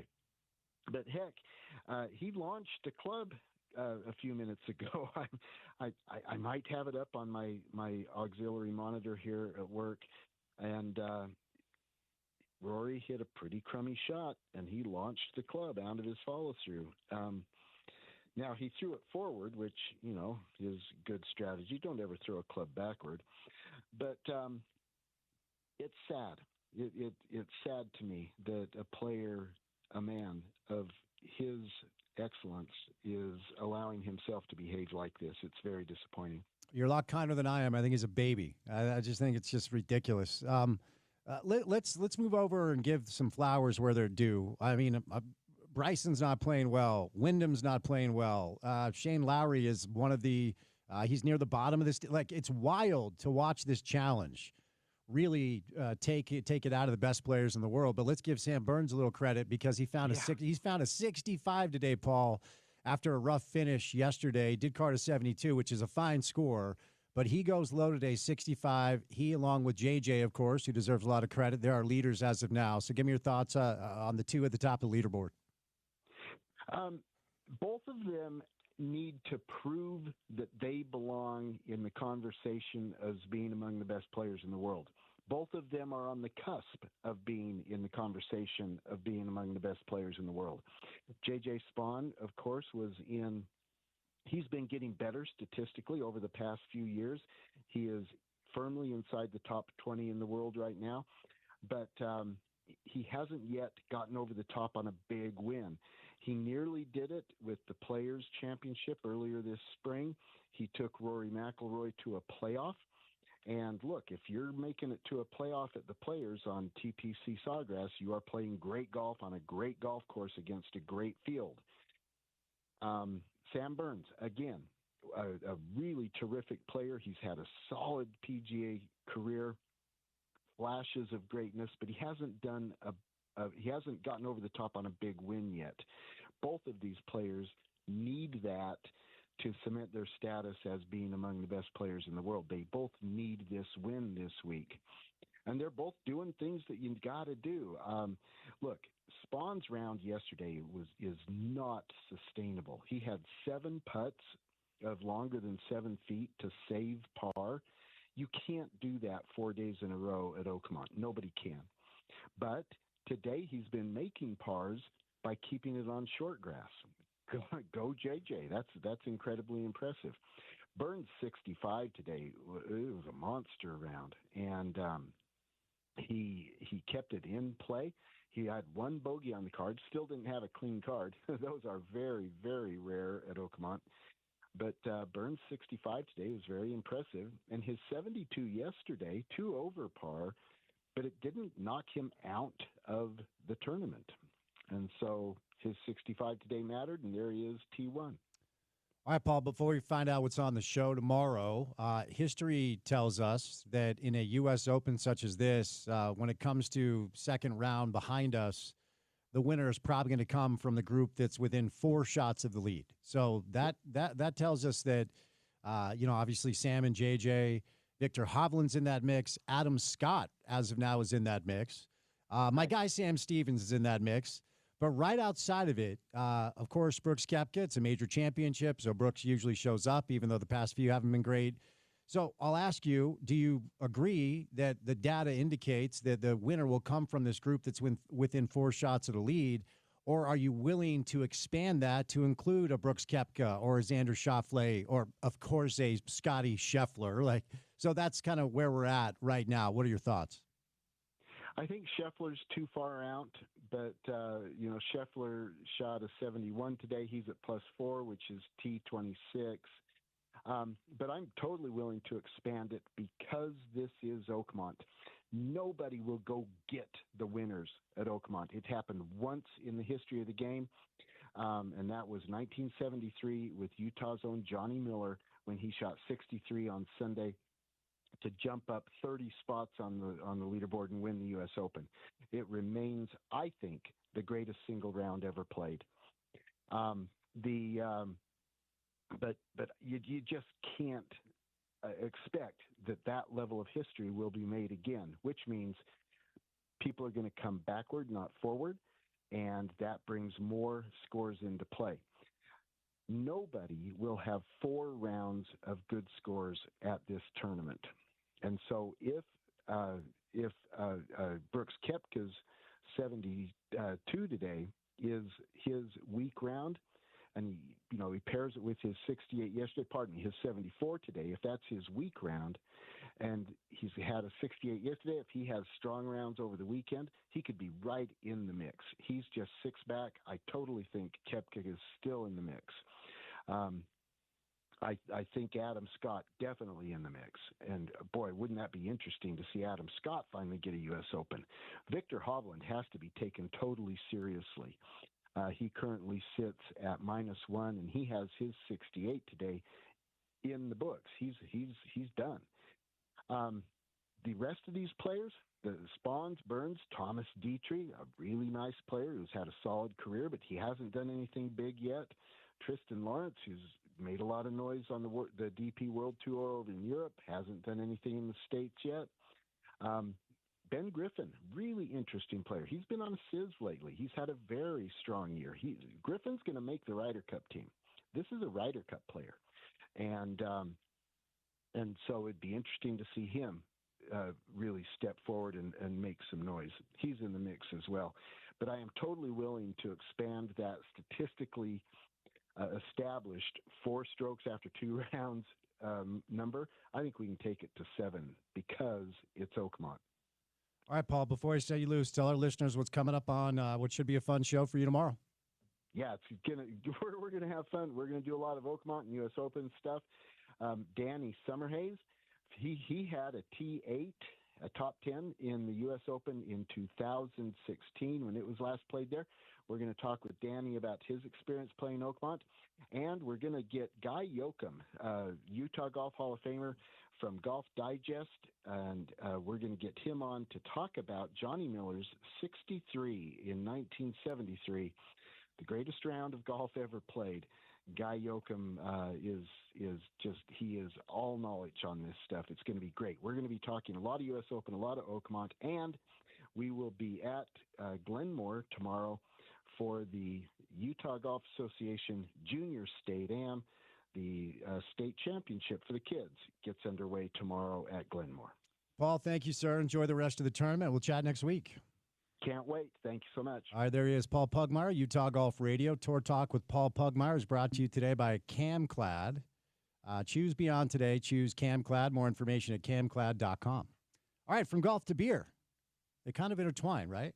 Joining us live in studio, Jamie Aslett, the general manager of Ketos Brewing. Jamie, how are you? Doing well. How are you? Let's get her mic up just a little bit. Jamie, I'm great. Love your brewery, by the way. You guys do an excellent job. Thank you. So you're just getting back from the North American Brewers Competition, and you guys won some events, or some medals. Let's hear about it. We did. We won 2 golds and a bronze. Okay, so which beers won the golds? My Blonde Ale and a Suki Sake Rice Lager, which was a collaboration with Suki Sake. Okay, tell me about the Blonde Ale. What do you want our listeners to know? It is a crisp, clean ale with just enough sweetness to showcase the delicate malt backbone, balanced with pine and citrus notes from the usage of Cascade and Comet hops. And the second one, you said it was your Suki Sake. So Suki Sake is a local sake producer. Okay. And we did a collaboration with their sake mix and sushi-grade rice to make it a rice lager sake beer. I didn't even know that was a thing, because I was going to ask you what the difference is between, because if you go eat sushi, you usually get sake. I didn't know you could make a sake beer. Very interesting. Okay. You can make a rice lager. A lot of places have those. The difference is we can use the sake, but it has to be made with 51% grain. Okay. So it has to be 51% rice, then sake. How did you get into this? So how did you develop your love for brewing and making beer? What's the origin story here? I don't make the beer. I just drink the beer. You just drink the beer? Yep. Okay. I have a great brew staff. Okay. And I am super happy that I can just showcase them and support everything that they do. Are you local? Are you from our market? I am from Idaho originally. You're from Idaho originally. So how did you kind of make your way to running the ship over at Ketos? It's a hard opportunity to pass up. It sure is. So have you worked in the service restaurant industry for a number of years? I have been in customer service industry for Customer service. Okay, very nice. Finally, Coffee Cream Ale won a bronze. Let's hear about this one. It is what we call the morning beer. It is what a lot of golfers drink. Okay. In the morning on the golf course. All right. A little bit of coffee in it. We use King Peak roast some coffee beans for us, so we use the real coffee beans. Okay. So if you're a golfer and you have an early tea time, this is something you could consider. Breakfast beer. Yep. Breakfast beer. I like it. I like it. Okay, so you guys are celebrating 8 years coming up, right? Yep, in September. Okay. Before I set you loose, locations, website, what do you want our listeners to know? Ketosbrewing.com. Okay. We're at 608 West, 700 South in Salt Lake. And if you're looking for the freshest beer, we just canned our hazy double IPA about a couple hours ago. Very nice. And I would imagine your beers are also in state liquor stores, right? Available for people to get there? Yes, liquor stores, some in the grocery stores, bars and restaurants all over. But we make over 50 different beers, and they're available at the tap room. Okay, some in the grocery store, finally. Goodness gracious. Well, Jamie, nice to meet you. Thanks for coming in, okay? Yeah, thanks for having me. Jamie Aslett, general manager of Ketos Brewing. They just won 2 gold medals and a bronze at the North American Brewers Competition, so some good stuff there. Blonde Ale, gold for the Suki Sake Rice Lager, and a bronze for the Coffee Cream Ale, so definitely check them out. All right, 2 hours down, 2 hours to go. Chris Camerati joins us live in studio. Coming up next right here on ESPN 700.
I do feel like this song encapsulates what our next guest means to the drive live Monday through Friday, 2 to 6. Chris Camerani, live in studio on a Friday. It used to be like exclusively Fridays, and we got you in on a Friday. Well, it's summertime. Yeah. And my significant other is no longer working. So Fair she's enough. A public educator. She is. So She is. I am free of my constraints. Well, we appreciate you rolling in.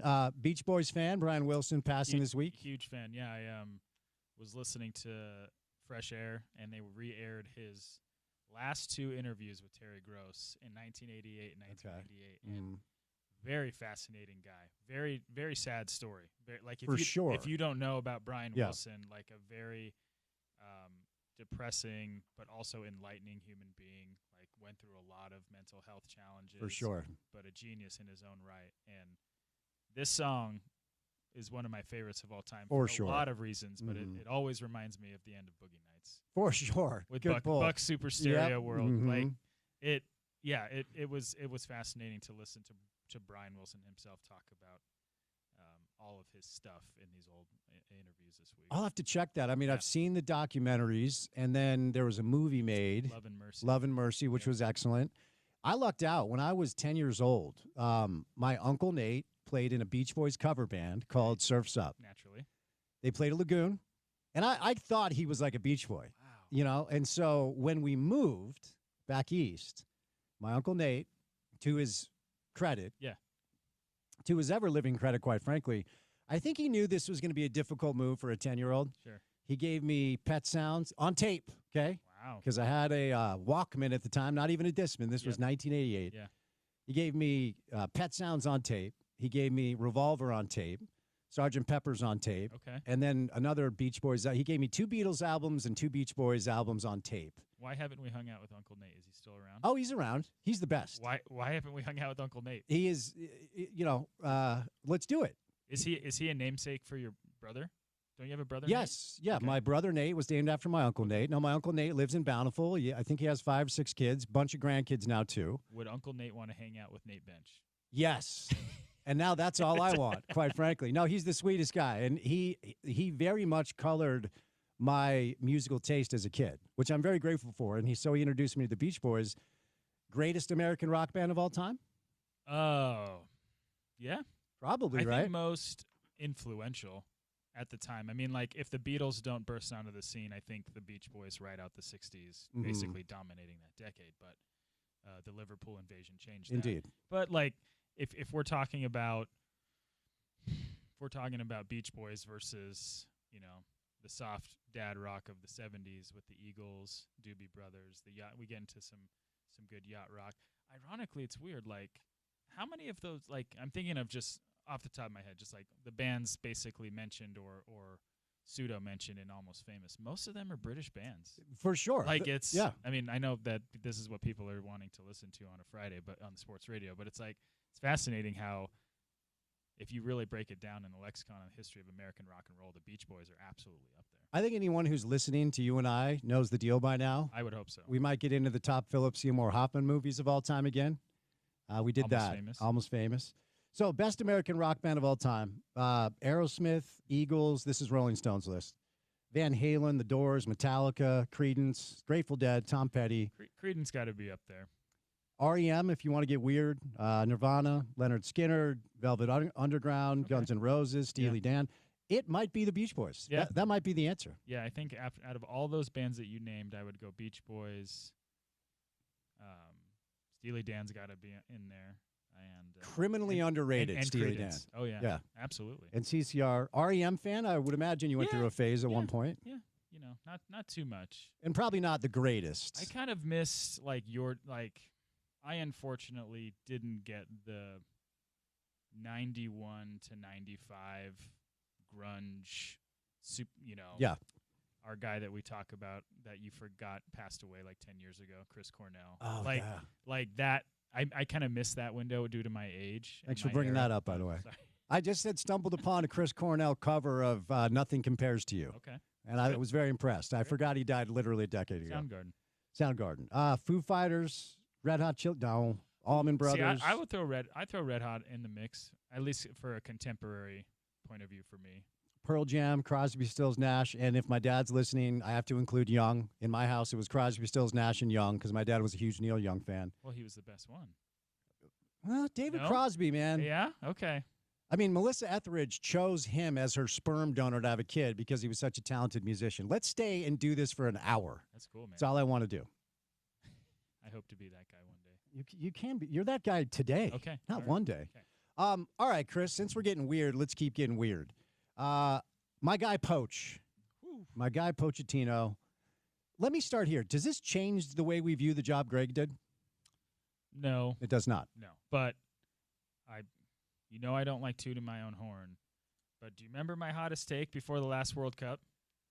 Well, remind me. Was that I would not be surprised if we didn't qualify? Yes, last World you Cup. did warn us, which was accurate. And we got dangerously close for a second. I mean, we missed in 18. We got dangerously close in 2022 on Qatar. Didn't you call that we would miss 18 too? No, you did not.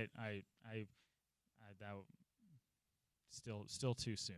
The wounds are too deep. Yeah, Trinidad and Tobago. Anyways, it doesn't change the job that Greg did because Greg didn't do a bad job. And I think that's one thing that the soccer fans in this country are always going to be torn apart at the seams of how do we best utilize the talent that we have? How is this talent pool best deployed?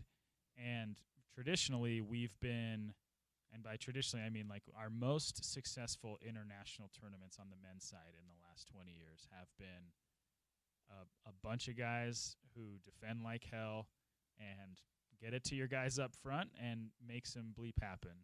And that's not to say that those teams were incapable of playing this very fluid possession-style soccer that so many people worldwide play. But odds are when you're in a major international tournament as the U.S. men's national team, you're going to more often than not be at a talent discrepancy. Like there is going to be a talent discrepancy, and you're going to be on the other side of the coin. So when you get to these tournaments, how do you best utilize your talent? This quote-unquote golden generation was supposed to be the era that would take us into the play with flair, possession, break teams down, tire them out. And you have players that are capable of playing that style. But for a multitude of reasons, guys have been hurt over the years. You're talking about lots of drama. I mean, side note, we finally arrived as a soccer country because we just can't get out of our own way in terms of, like, the drama. Like, that's when you – like, national teams worldwide are just, like, the most – talked about sports soap opera because that's all like it really is. You sent me an article on the French national team once that blew my mind. Yeah, like moms getting involved with stuff and like telling players that they shouldn't like tackle their sons in training. Yeah. Yes, I think that was Euro 2022 when France flamed out after winning the World Cup in 18. That's right. But Greg didn't do a bad job, and I think what the run of results under Pochettino showed us is that we have to recalibrate our expectations of this team because everybody is talking about this landmark, once in a generational moment next summer across the U.S., Mexico, and Canada. I mean, it is, but I don't know if we're to the point now, Spence, that you're going to bring in people that haven't bought into the sport. Like, I don't think that you're going to have parents watch the U.S. men's national team play. Let's just say like Slovakia or Switzerland next year in Dallas. And they're not going to say, "Oh, I'm gonna have to get my kid involved in soccer." No, right. The people who are involved on the ground level as fans are loving it no matter what. People will get their Olympic fever type, temperature every 4 years with the World Cup.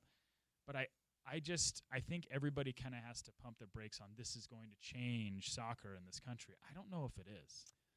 Well, it's a fair point. When the last World Cup was here in '94, it did spawn the creation of Major League Soccer, of MLS. So there was that. But, when it comes to the effect of a World Cup in our region on the sport, it's just something that I hear every time, I remember when we brought the club here in 2004, Don Garber saying this is great timing because the World Cup's in 2 years. It wasn't here. It was in Germany. 2006 World Cup. It was the first World Cup I watched. I was like, this is awesome. Yeah. And we got worked. We did get worked. But I think there is a little bit of a initial bump that the sport receives every time there's a World Cup cycle, but it's never fully sustained. I mean, this sport has been a slow grow and a slow burn just to get to where it is. And if it's ever going to get to where it potentially could be when you watch the way it's played internationally, it's still decades and decades away. It's not in our DNA, man. Yeah. Like, I don't want to sound like a fatalist here, but if you don't like it, you don't love it, you don't like it, and you don't love it. Like, you're not going to tune in casually to watch a soccer game. Mm-hmm. You're just not. Mm-hmm. And that bleeds into all of the issues going around the men's national team right now. Like, who decided to show up for the Gold Cup? Who was told not to show up for the Gold Cup? Former players who are often the speakerphone now for, being the guys on the lawn shaking their fists in the air. Like I said, we've kind of arrived in a sense like that it's kind of a bleep show, and that's how it is around most of the world because it's what matters to most people. Like, they have so much pride in their national teams, and often national teams are very chaotic because personalities drive it all. I mean, Cristiano Ronaldo is 40 years old and he's still scoring in finals, but he's also a pain in the ass. Mm-hmm. But people know that, like, when you're a once in a generational player, you're going to put up with a pain in the ass because that's just what you do. Yeah. I don't know where this team goes. Like, that's why I say I think we have to recalibrate how we look at next summer's World Cup as a whole, because it's awesome that it's here. But, I mean, we've talked about this before, man. Like, we're talking about putting soccer in football stadiums, American football stadiums around the country, which generally they're not built. No, they're not. It's going to look different. It's Yep. going to feel different. Mm-hmm. They're going to be laying grass over artificial turf in some places. Now, I'll be a little bit of elitist. In Mexico, it'll look better because they're going to be in stadiums that are designed to play and house soccer matches full-time. Canada, the same way, but this team was never going to be the team, even before this poor run of form with Pochettino, that was going to be like, oh, these guys are going to have what it takes to make the semis. I just didn't believe it. Well, one of the points you made earlier, which is a really good one, because Pochettino said we are going to be on the front foot. We are going to play with flair. We are going to attack. That's who he is, man. But that's not who we are. I mean, that's who we want to be, but we aren't there. But to your point earlier, whenever we've even had a modicum of success, it's like 1-0. Landon scores a miracle goal at the death against Algeria or whatever. Yep. Right? We've never been the team that's like going to lose 5-4 or win 3-2. Like, we're always the gritty defensive club that relies on our keeper. Historically speaking, we have had pretty elite keepers. I'm not sure if that's the deal now. This is a backwards U.S. team. Yeah, and relies on a back four and even a team that will defend as a group and then maybe catch on the counter and maybe get lucky. That's who we've always been. But Pochettino wants a different approach. I don't know that he has the personnel for that. He doesn't. Yeah. Like I said, this is a backwards team. The strength in this team is in the attacking third, and the weakness in this team is in the defensive third and in goal. Yeah. Which is like you probably couldn't say that about a U.S. team going back all the way till the 80s. Like, honestly. Yeah. Like, until really Casey Keller burst on the scene in the mid-90s. Like, this is a very hard team to deconstruct from a tactical point of view because they don't do a lot well. It's odd, though, because so many of these guys came up playing with each other. So, like, it's not like Greg or Pochettino were making these guys, like, solve AP calculus. Right. Like, it's not – I think, like, the nerds need to put their drawing boards away and just be like, why can't these guys play well together in any sort of system, whether it's under Greg or Pochettino or B.J. Callahan, who was the interim? I mean, they played well under B.J., but, like, it was a very short stint. But, like, why is it that this group that – by all accounts, is the most talented, that grew up with each other for all intents and purposes, why can't they consistently play well together when they do come together for these national team camps? So, part of me believes whether it was Bob Bradley or Jurgen or Greg or now Pochettino, you got to find the guy you like and you got to stick with him. I think. I mean, that's my opinion. However, when you juxtapose that here to other places, other countries that are really good change their managers every cycle, right? They'll rip them. They'll take them. They'll rip the Band-Aid right off if there's a bad run of form. So when it comes to how impatient we've been with coaches, is that just status quo, or do you think we need to find the guy that we like and just ride with him? No, I mean, like, I would be surprised if Pochettino is the coach after this World Cup. I think he was brought in to try to take this group to new heights. Okay. And you're talking about a national team coach coaching the national team level for the first time. Like, right. He's been a club manager forever. And when you're a club manager, you're around these guys, Spence, basically more than really any other professional sport in the world. These guys take a 4-week break in the summertime. That's all. Wow. That's it. Otherwise, they're back training in August, and some of them play all the way through May or June. Yeah. So, like, I'm talking about like 4 to 6 weeks tops. So these coaches, like Poch, is used to having his fingertips on guys at his disposal, like whenever he wants. And now you're talking about a dude who has gotten a few camps together, hasn't had his best strikers have been hurt. Balogun's been hurt. Pepe's been hurt. Pulisic is, getting knocks. Nobody knows what's going to happen with Gio Reyna. Again, it's not what people want to hear, but like I just think we have to try and recalibrate the expectations of this group going into next year, regardless of where this was going to be held. If this was going to be held in Japan or South Africa or wherever in Germany, this group hasn't shown that they've been able to take the next step. I mean, I can't believe it's almost been 4 years since Qatar. I mean, yeah, it's wild. It's 3.5 because they played in the wintertime, but there hasn't been results. Nobody's really made that much of a jump. Christian's been really good at AC Milan, but like he's finally realizing the expectations that everybody put on him. But other than that, you're kind of like, who's going to step up and take a game by the scruff outside of Christian? And we don't really have any of those guys. So if we didn't have the auto qualification situation as a result of the World Cup being here, would we be in trouble of not qualifying again? I don't think so, because this is I just have a hard time seeing that happening. But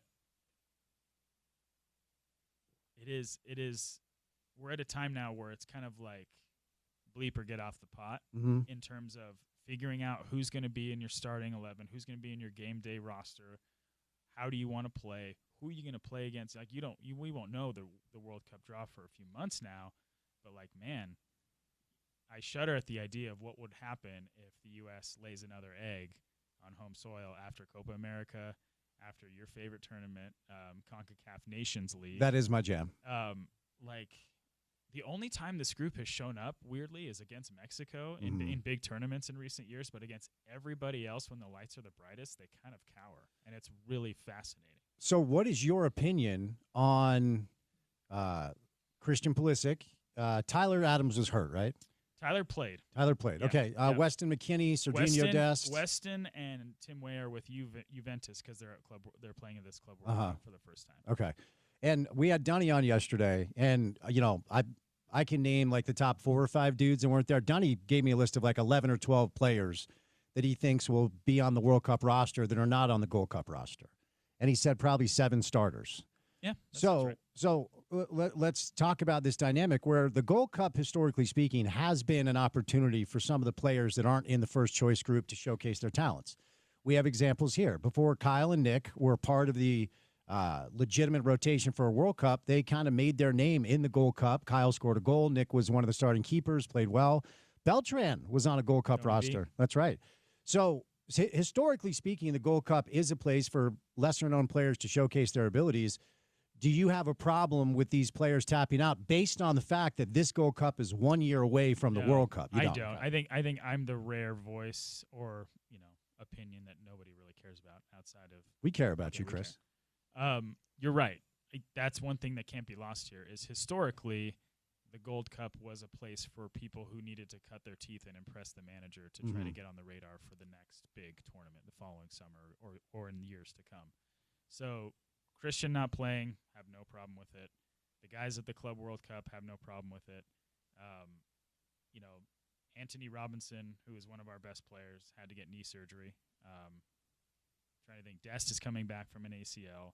Like, honestly, I think people are just overcompensating with their rationale, with their frustration of guys not being available or being there versus the current player pool that Poch has just not being good enough. And that to me was the main takeaway. Like, if we look that bad without our top players, it is a commentary on we just don't have depth. don't have depth and don't know how to play. I mean, like if you I don't know if you watched the Switzerland match, but like the first.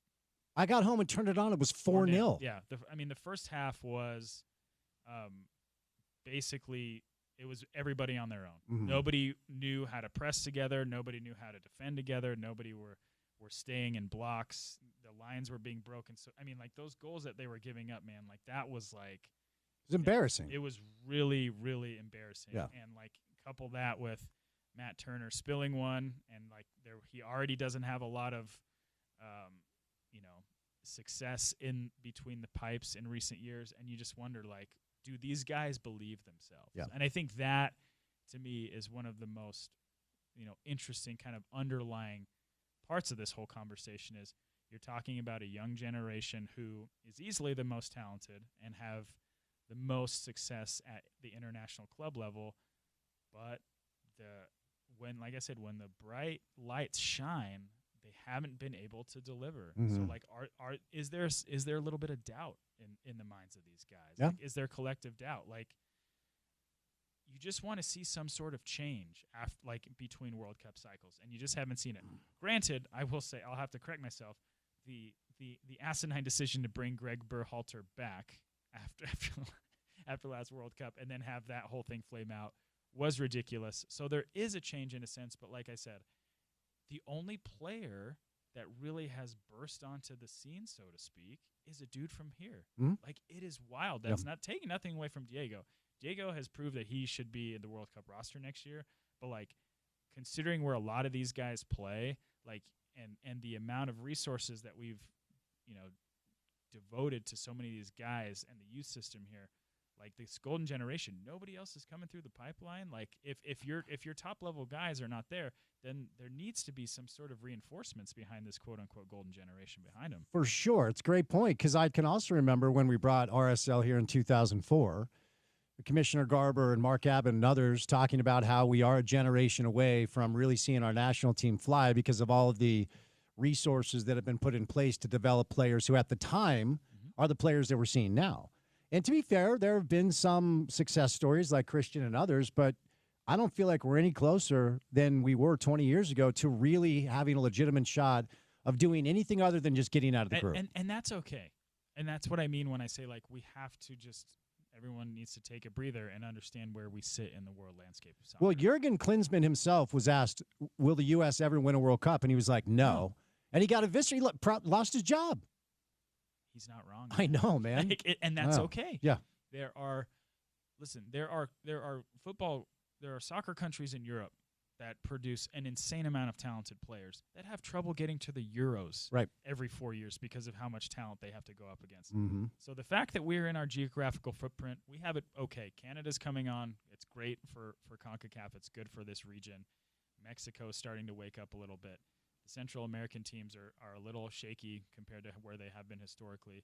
But like if we can get out of group stage and have a puncher's chance in the round of 16 every single men's World Cup, I think that's a success. Yeah. I think we're operating there. You have delusions of grandeur if you think that this country, even with the current player pool it has right now, needs to be on the precipice of making a run to the World Cup final. We just don't have the horses, and that's okay. You ever met Alexi Lalas? I have, and I've talked to Alexi multiple times. He's always been very good to me. He's always given me a lot of interesting insight, especially back when I was on the RSL beat days. But hey, man, everybody gets a check. All right. All right. Before we catch a break, just give me a quick RSL thought. So no Diego, no Don Markzuk, no Gozo. Your guy Johnny Russell in the starting 11 coming up against DC on Saturday. DC is coming off a game where they got smoked 7-1. Not great, Bob. That was at home, too. It was at home. Not great, Bob, as the kids would say. I don't know who's going to be in the attack because there's Tyler Wolf. No love for Tyler Wolf. RSL is a developmental club, Spence. Not based off the interviews I've done over the past few weeks. I mean, Peel's going to be up top, or what? My guy, Big Willie Goals. Big Willie Goals. He's coming off a goal recently. Oh wait, Peel's not with them actually. Oh, is he not? So it will be Big Willie Goals up top, and your guy Johnny Russell starting. Diogo is back in the good graces of Pablo. Can they win on Saturday at least? Can they just get 3 points on Saturday? Probably not. They will need Diogo to put together one of his best, if not his best, performance in an RSL kit, and they need to show some semblance of being able to have an idea in the attacking third, and also not give up very stupid goals. That's asking a lot of this team right now. It is. All right, we'll catch a break. Coming up next, CK will break down House v. NCAA settlement. What's next? How will the funds be distributed? What does it mean for NIL? So stay tuned for that. But before we catch a break, we welcome in Ryan from the Dish Bros. Bottom line, you guys know the number. Dial 801-424-DISH, and you will find a way to save a lot of money. Right, Ryan? What's going on, buddy? Right. And, the offers right now are super good. Plus the internet options. Guys, we've been killing it on internet. I think right now, I don't know, there's another phone number you can call where we can give you such a variety of internet providers. We have a half a dozen in Salt Lake, more than that outside of this market. But if you want cable, you want fiber, you're looking for satellite internet, we've got that, 5G products. And guys, it's cheap. It's not that expensive. Packages in the $20 range to $50, $55 a month. You're going to be able to dial stuff up with a fantastic service. Now, on the TV side, we've got the award-winning Hopper with the Hopper Plus technology. Biggest DVR out there. Auto records your locals. Auto hops commercial breaks. It'll also get you full access to all the streaming that you want with one remote. Plus, right now, you get the 2-year promotion with the price guarantee, which is going to save you minimum $30 a month over other providers. But we'll give you 3 months free. Guys, you add this up in the next couple of years, you're talking a couple thousand, 3,000 more dollars a month in your bank just by picking up the phone call. Call us today. Take advantage of the deals. We'll throw in dinner at JCW's on top of everything. Don't wait. This promotion's going away soon, so call 424-DISH, 801-424-DISH. Ryan from the Dish Professionals. More with CK live in studio. Coming up on the other side right here on a Friday Drive on ESPN 700.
Less than 2 hours away from tip for Game 4 of the NBA Finals, 6:30 Mountain Time. Indiana Pacers looking to take a 3-1 lead over the Oklahoma City Thunder. Teams that have 3-1 leads in the NBA Finals are 37-1. The one exception was potentially the best individual accomplishment I've ever seen in pro basketball. 2015, LeBron James leading the Cleveland Cavaliers back against the Golden State Warriors. So stay tuned for that, 6:30 Mountain Time, in about just a little less than 2 hours. We'll have a tip for you here on ESPN 700. Chris Camerani is live in studio for one more big segment. All right, man, did a little soccer last segment. Let's move over to the space of college football.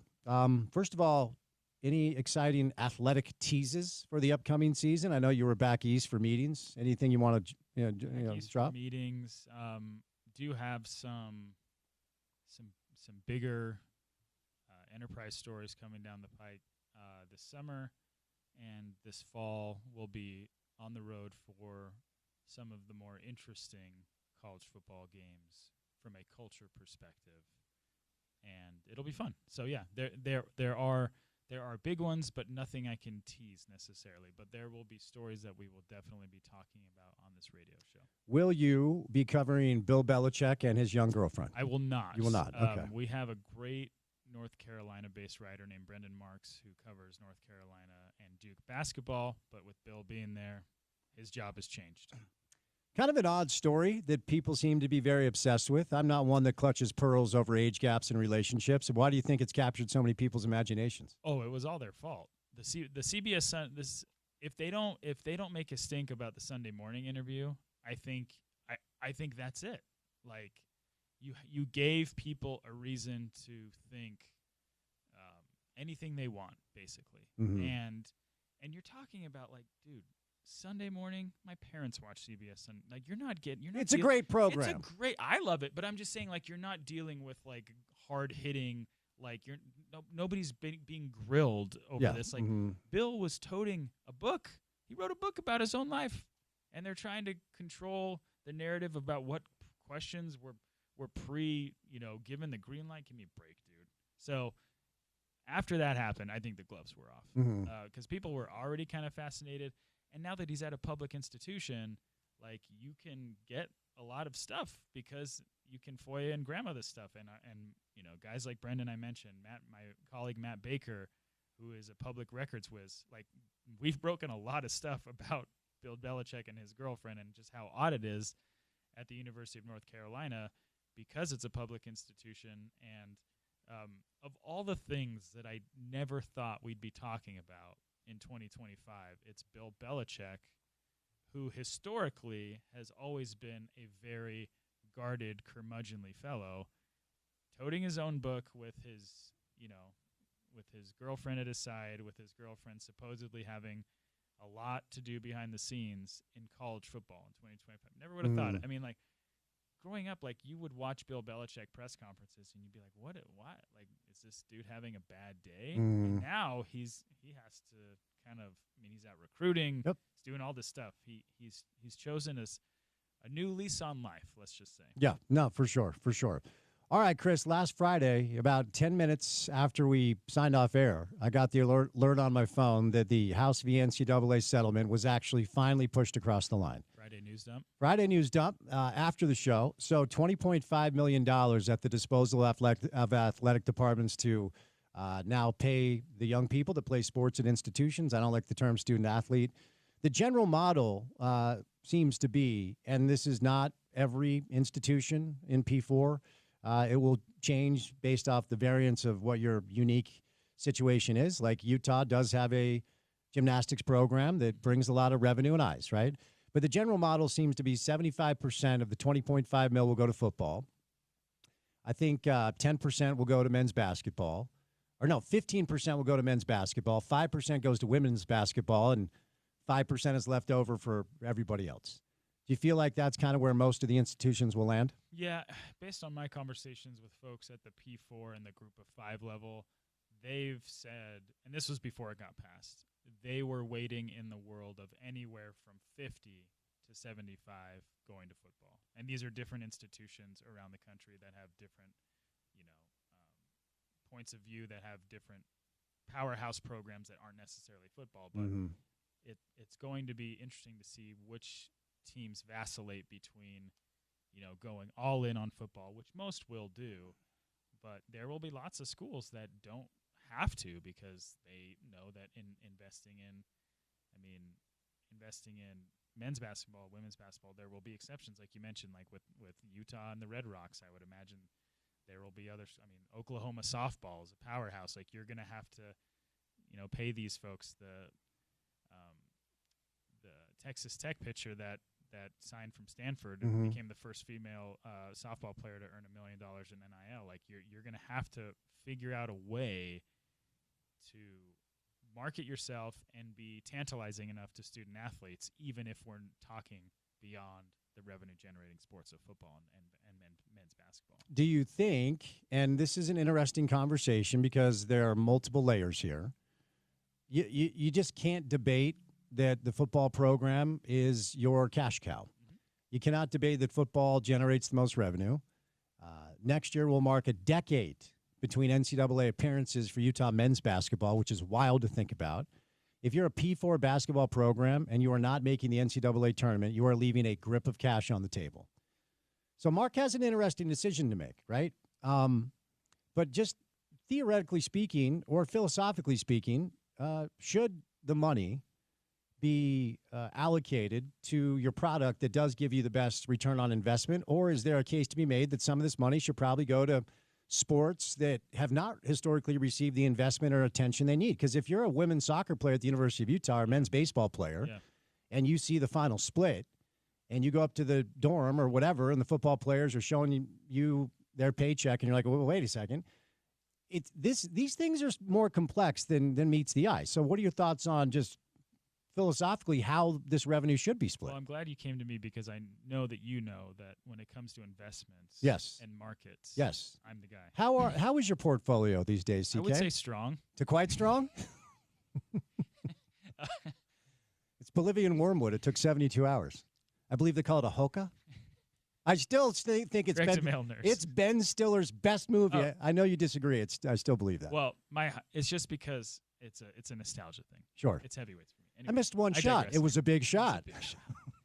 Listen, you can look at it from a multitude of ways. You can look at it by investing in a historically downtrodden program that, if it hits, will bring more money in. If we're talking about Utah, for example, or you can theoretically go 50-50 or give more, because if we're talking about Utah women's gymnastics, they are the exception. I don't think you have a lot of non-revenue generating sports that are revenue generating sports like Utah gymnastics is and around the country. Like, it's hard to quantify how unique it is. They're selling that place out every single night. When was the last time you're waiting to drop a Meet the Parents? I just looked up. Day by day. Oh, Lord. 3 things. Oh, sweet Lord. Oh, yeah. When was the last time Utah men's basketball sold out the Huntsman Center? I mean, like legit sold it out. Like, the Red Rocks are doing that. I know they don't have as many home meets as men's basketball has. Yeah. Teams, but there have been some one-offs here and there, but honestly, I'm not even sure there's been that in a long time. So when it comes to investments, you have to pick your spots. And are you a pothead, Falker? Sorry, keep going. I'm listening. Oh man, I was thinking about the poem that he. It was Your name was Angela. You gave me milk. Listen, like an unstoppable rebel force. Oh, so good. The parallels between the House settlement and Robert De Niro dialogue is not lost on me. Anyways, if we're talking about Utah specifically, Mark and his team have hard questions to answer, because you can't leave a program that has made you money and has put butts in the seats at the altar, so to speak, in favor of the one that historically in the last 10 years, you mentioned it'll be 10 years since they've made an NCAA tournament, that hasn't really given you much from a revenue generating point of view. So it's tough, man. This is where, now that we know, and eventually they'll tell us, like, this is where everybody gets to figure out a way that you can accurately criticize or applaud an athletic department for doing their jobs. The other element is what was Alex Jensen promised before he left a really good job to take this job. And you also do have to balance. You make a good point about like, well, look, if we're not making the NCAA tournament, do you guys deserve investment? Or if we could make the NCAA tournament consistently, that does provide a lot more revenue than the basketball program has brought in. Or do you bump that up a little bit to give the basketball team more support so they can actually start winning games and making the tournament? Are we talking honestly on the drive? We only talk honestly on the drive. Do we know enough? Is there enough empirical data to say whether or not Utah is going to be a potential NCAA tournament team next year? I would say no. I would agree with you. I think that's a tough ask year one for Al. Tough ask, and again, I would ask all of your listeners to not always drink the Kool-Aid of the folks in this media market who are saying, these guys, watch out for these guys. My guy, who is also your guy, tweeted that there's at least going to be one pro player on this upcoming Utah men's basketball roster. Yeah. Our guy. He also joined the show and said his sources indicate any direction is possible. Okay. At 5? Yes. Okay. Yes.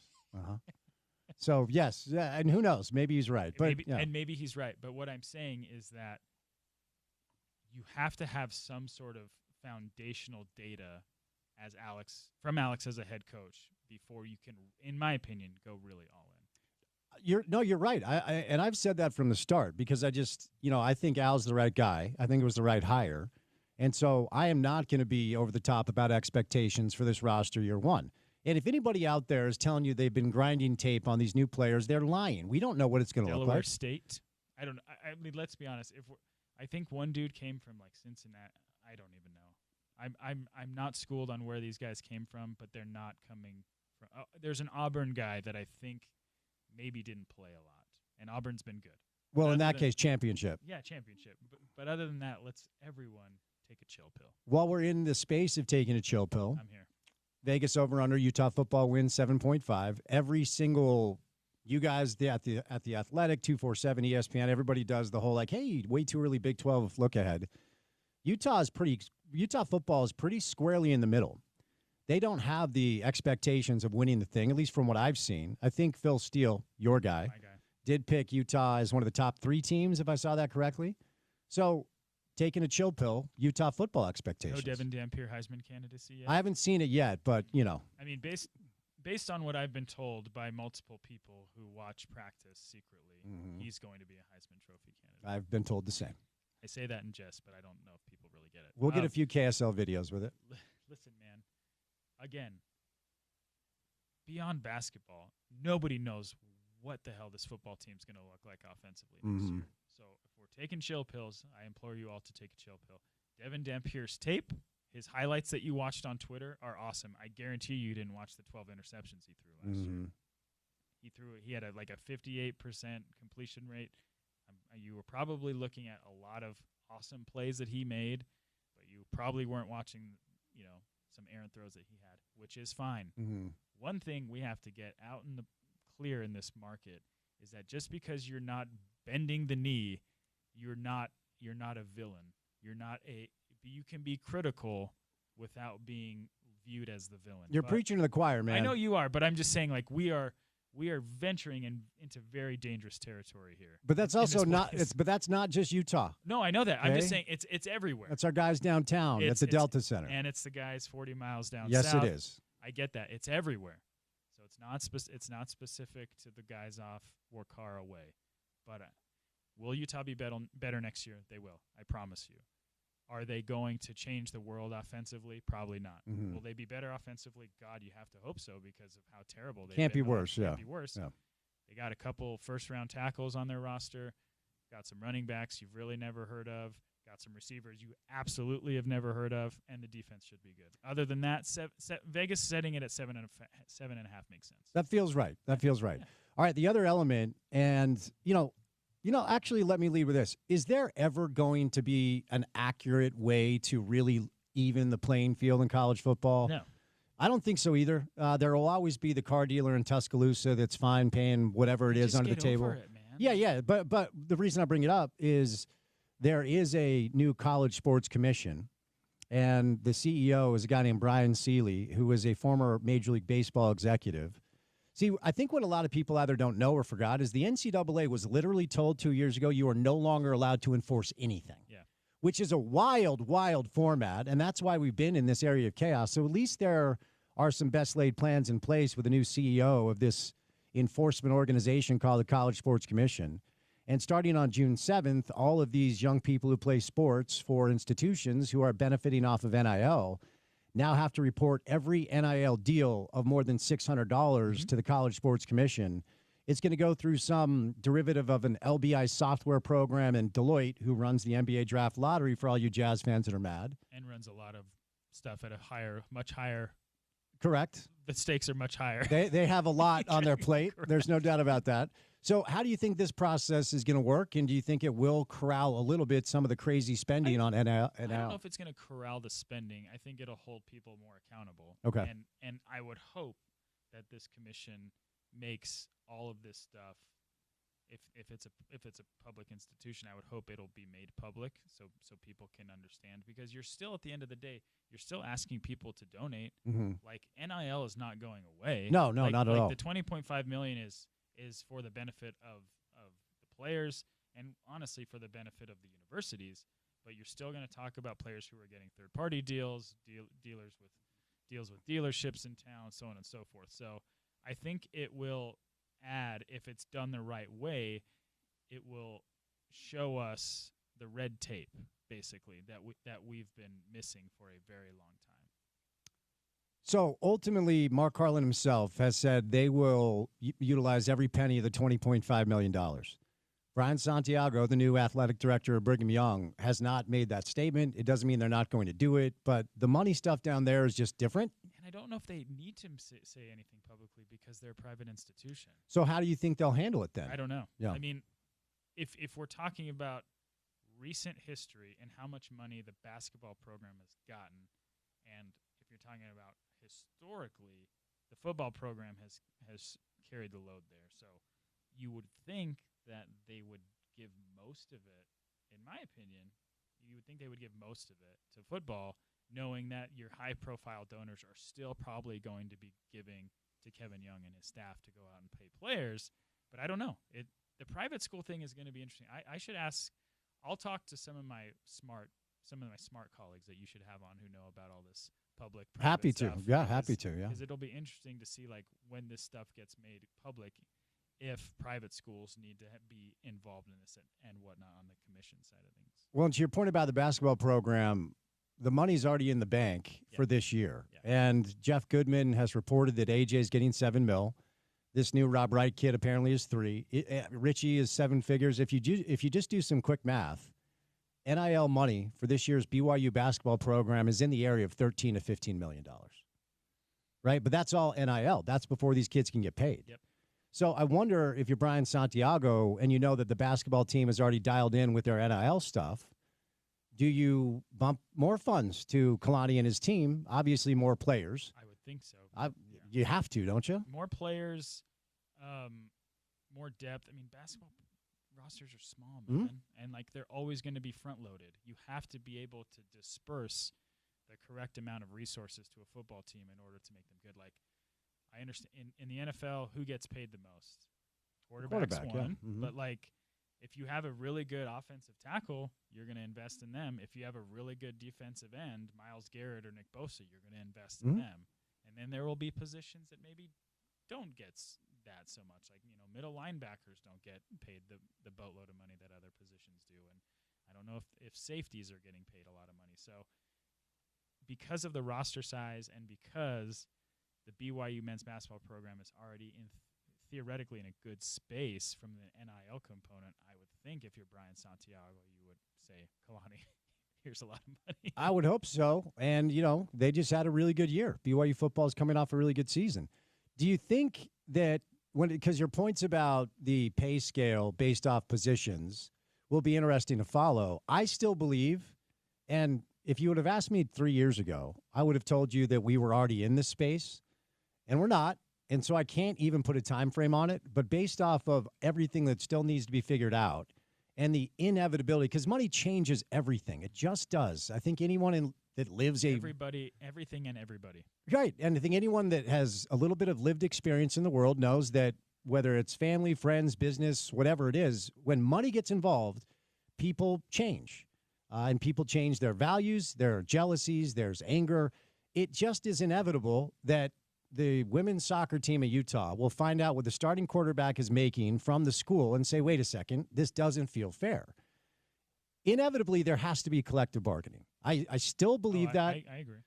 But I don't know when that's going to happen. I do think we will feel more momentum in that direction starting now that the players are getting paid, now that people can see what the checks look like. Now that they're being paid directly by the universities. Correct. Yeah. And so disgruntled athletes will contact lawyers. A lot of them already have agents.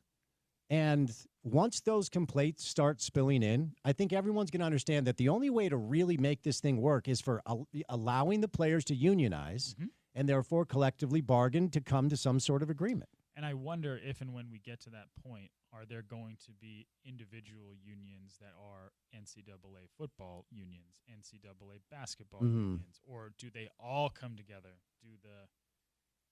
Probably close to millions. I don't know. Do all the Division I athletes across the landscape of this country come together and form a union? Because if so, then you're talking about some heft. Yeah, no, for sure. Now I think like a football union would have its heft.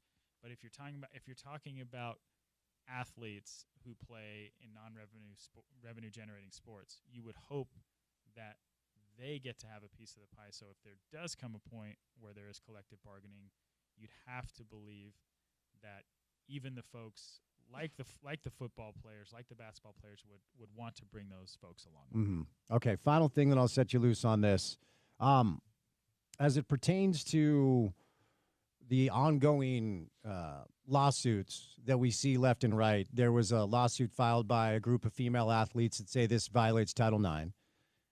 There are rumors of other lawsuits being filed, labor law. This isn't fair. That isn't fair.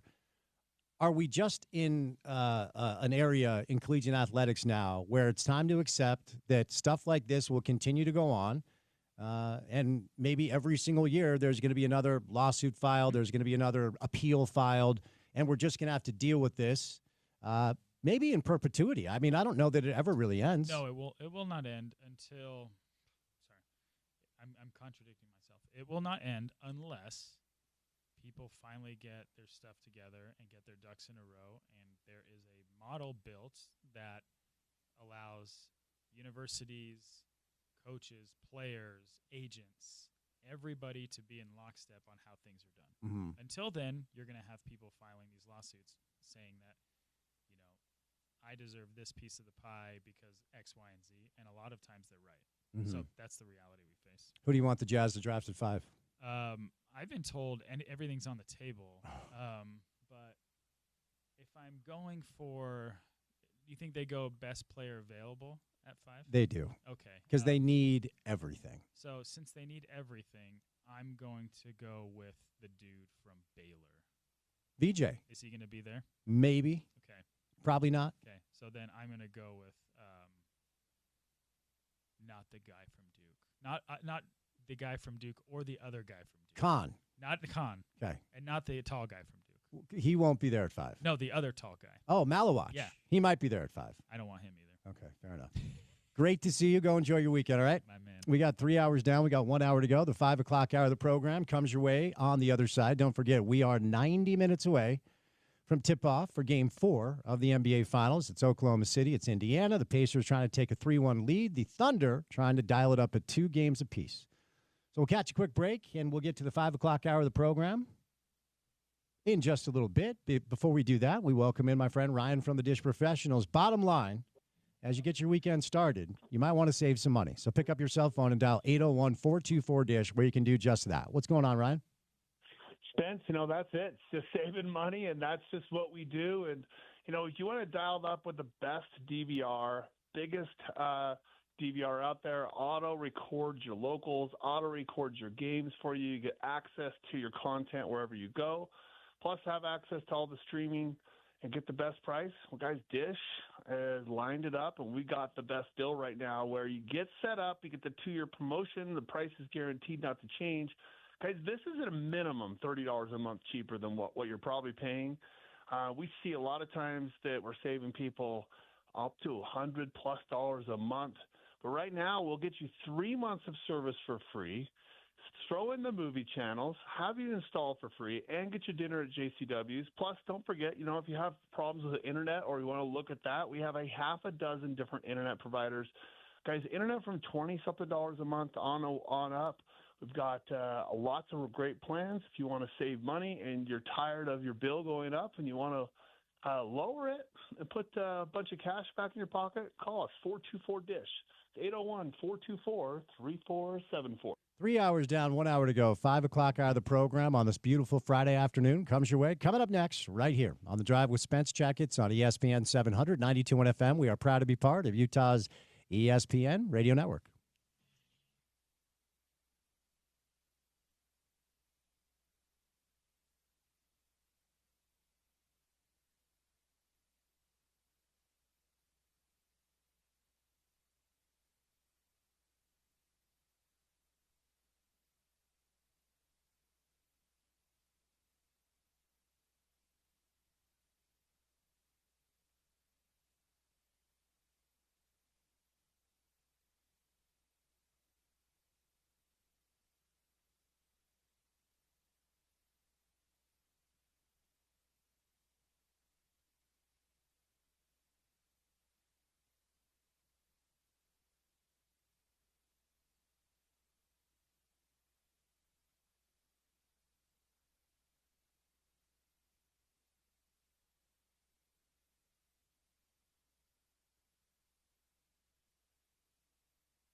All right, let's get it. Drive at 5 time, Friday afternoon style. 8 minutes past the hour, 2 o'clock. Another scorching hot Utah summer-like day outside. And as it is every single day, it's good to have you along for the ride. Spence Checketts behind the mic. That's Porter Larson producing the show today behind the glass. We are about an hour and 20 minutes away from tip-off at Gainesbridge Arena in Indianapolis, Indiana, where the Oklahoma City Thunder will look to tie up tonight's game. Tie up the NBA Finals with a win tonight in Game 4. Should the Indiana Pacers win tonight, they will take a commanding 3-1 lead. The Oklahoma City Thunder remain a favorite in Vegas to both win tonight and win the series. But it is hard to deny what Rick Carlisle and these upstart Indiana Pacers have done. Tip-off will come at 6:30 Mountain Time, and you can hear that game right here on ESPN 700. It is the U.S. Open today, all weekend, quite frankly, as the world of the professional golf ecosystem has their eyes on Oakmont Country Club in Pennsylvania, in Oakmont, Pennsylvania. And right now, Sam Burns is your leader, as he had a great 65 today. He is 3 under par. J.J. Spahn struggled to. This golf course is causing so many problems for so many of the world's best golfers. So Sam Burns at 3 under par is your leader. J.J. Spahn at 2 under par is second. He was 2 over today after his 66. He carded a 72 today. Victor Hovland with a great 68. Good round for Hovland today. He's at 1 under, so he is third, and he is alone in third. Adam Scott, Ben Griffin, and Thomas Dietrich are even par.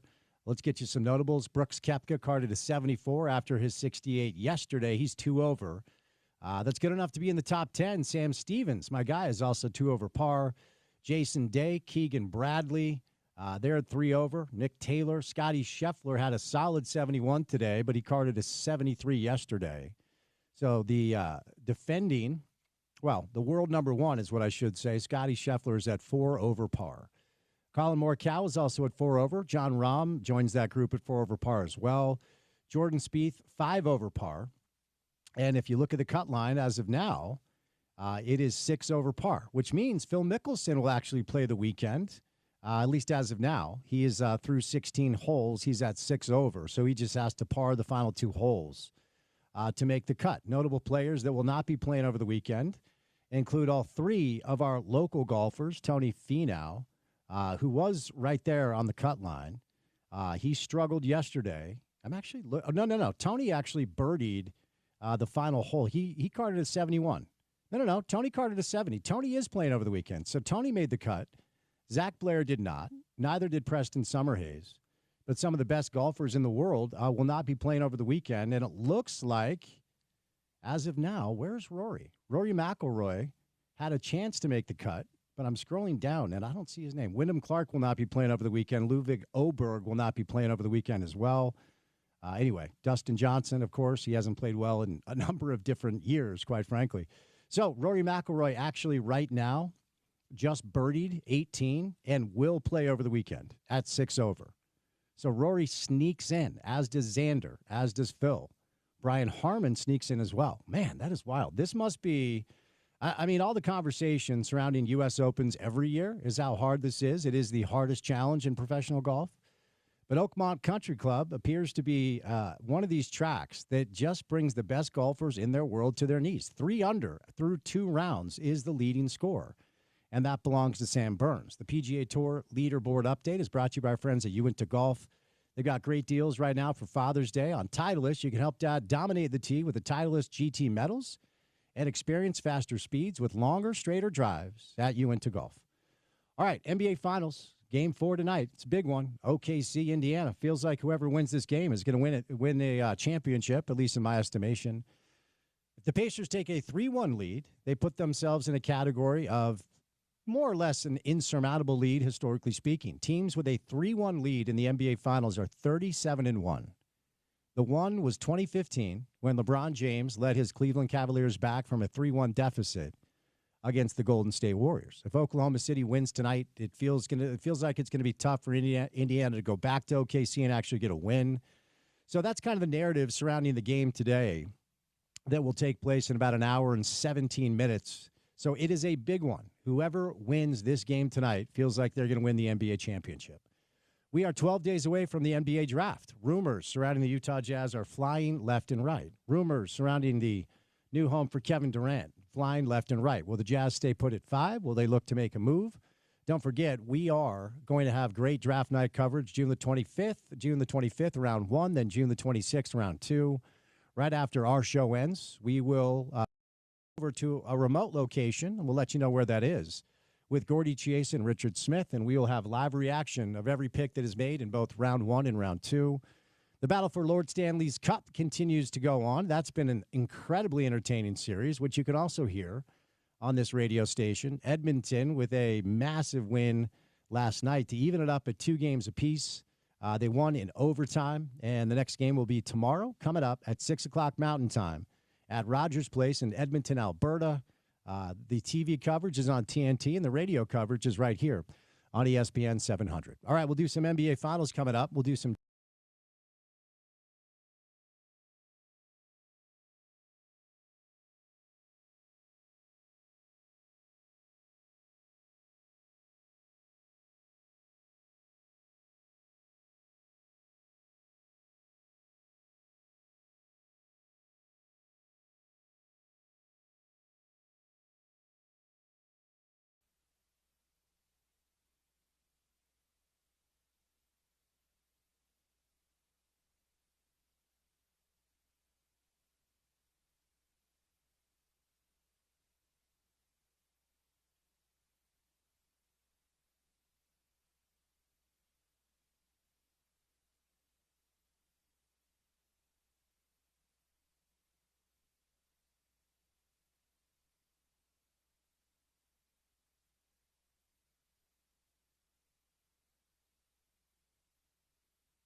All right, wrapping it up. Final segment of the day and of the week as we send you into your weekend. Happy Friday to you. Congratulations. You made it weekend time. Take a big old deep breath. Should be scorching hot weather, but nice to be outside and maybe get elevated. Want to say a special happy Father's Day to everybody out there. Happy Father's Day weekend. Hopefully you're celebrating in whatever way you choose. The U.S. Open will continue to roll along at Oakmont Country Club in Oakmont, Pennsylvania. Sam Burns is your leader through 2 rounds at 3 under par. J.J. Spahn at 2 under par. Victor Hovland at 1 under par. And those are the only 3 golfers under par. What a challenge in the world of professional golf. Reminder, coming up on the other side, it's ESPN's coverage of Game 4 of the NBA Finals featuring the Oklahoma City Thunder and the Indiana Pacers. And then tomorrow on the station at 6 o'clock Mountain Time, you'll hear Game 5, of the Stanley Cup Final between the Panthers and the Oilers. All right, Porter, prediction time. Who wins tonight? Pacers, OKC. Where you leaning? Tonight, you got to lean OKC. You know, you really would have put everything on them responding in Game 3 a little bit better. Mm-hmm. So, you know, I think that feeling kind of transfers into Game 4. Backs up against the wall, though, man. I mean, you go down 3-1. We've talked about it all day long. LeBron ain't walking through that door. So, you know, if OKC, number one, doesn't come out with, I think, a little bit more urgency, but also, Spence, it's 48 minutes. If Indiana comes out and has a hot shooting night, it might not matter. That's the beauty about basketball, man. Mm-hmm. Once you're down 2-1, anything can really happen in a 7-game series. And for that reason, I don't have a great read. But I do think tonight OKC comes out and responds, and this series could go either way. Excited for tonight. Think it's going to be a lot of fun. So we'll send it over to ESPN's coverage as we say goodnight. Porter, what comes our way on a Monday edition of the radio show? Monday edition of The Drive. We will catch up with Tom Haberstroh, react to the weekend of NBA basketball, the NBA Finals, looking ahead to what should be the final few days of the NBA Finals. Richard Smitty Smith stops by, as he does each and every Monday. We'll check in with one Bill Riley, the voice of the Utes. Will be within 80 days of kickoff for Utah football. Of course, house first NCAA reactions from him as well. And then hopefully reacting to some points from our guys in Claret and Cobalt. Yeah, we'll see. RSL has a match tomorrow. They're badly in need of a result. Well, let me rephrase that. They're badly in need of a win. All 3 points. So we'll have to see how it goes. We'll say goodnight for a Friday. Special thank you today to Tony Jones, Dave McMiniman, Paul Pugmire, and Chris Camerati for the sound you may have missed from the show today. Go to the website, which is ESPN700sports.com. Make sure to download our mobile app and take us on the go. ESPN 700 app available in the App Store, the Google Play Store for free.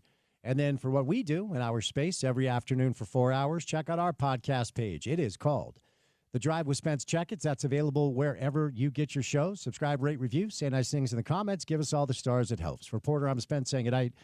Enjoy your weekend, everybody. Be good to yourself and be good to each other. We'll talk to you on a Monday Drive. NBA Finals coverage comes your way. Coming up next right here on ESPN 700, 92.1 FM. We are proud to be part of Utah's ESPN Radio Network.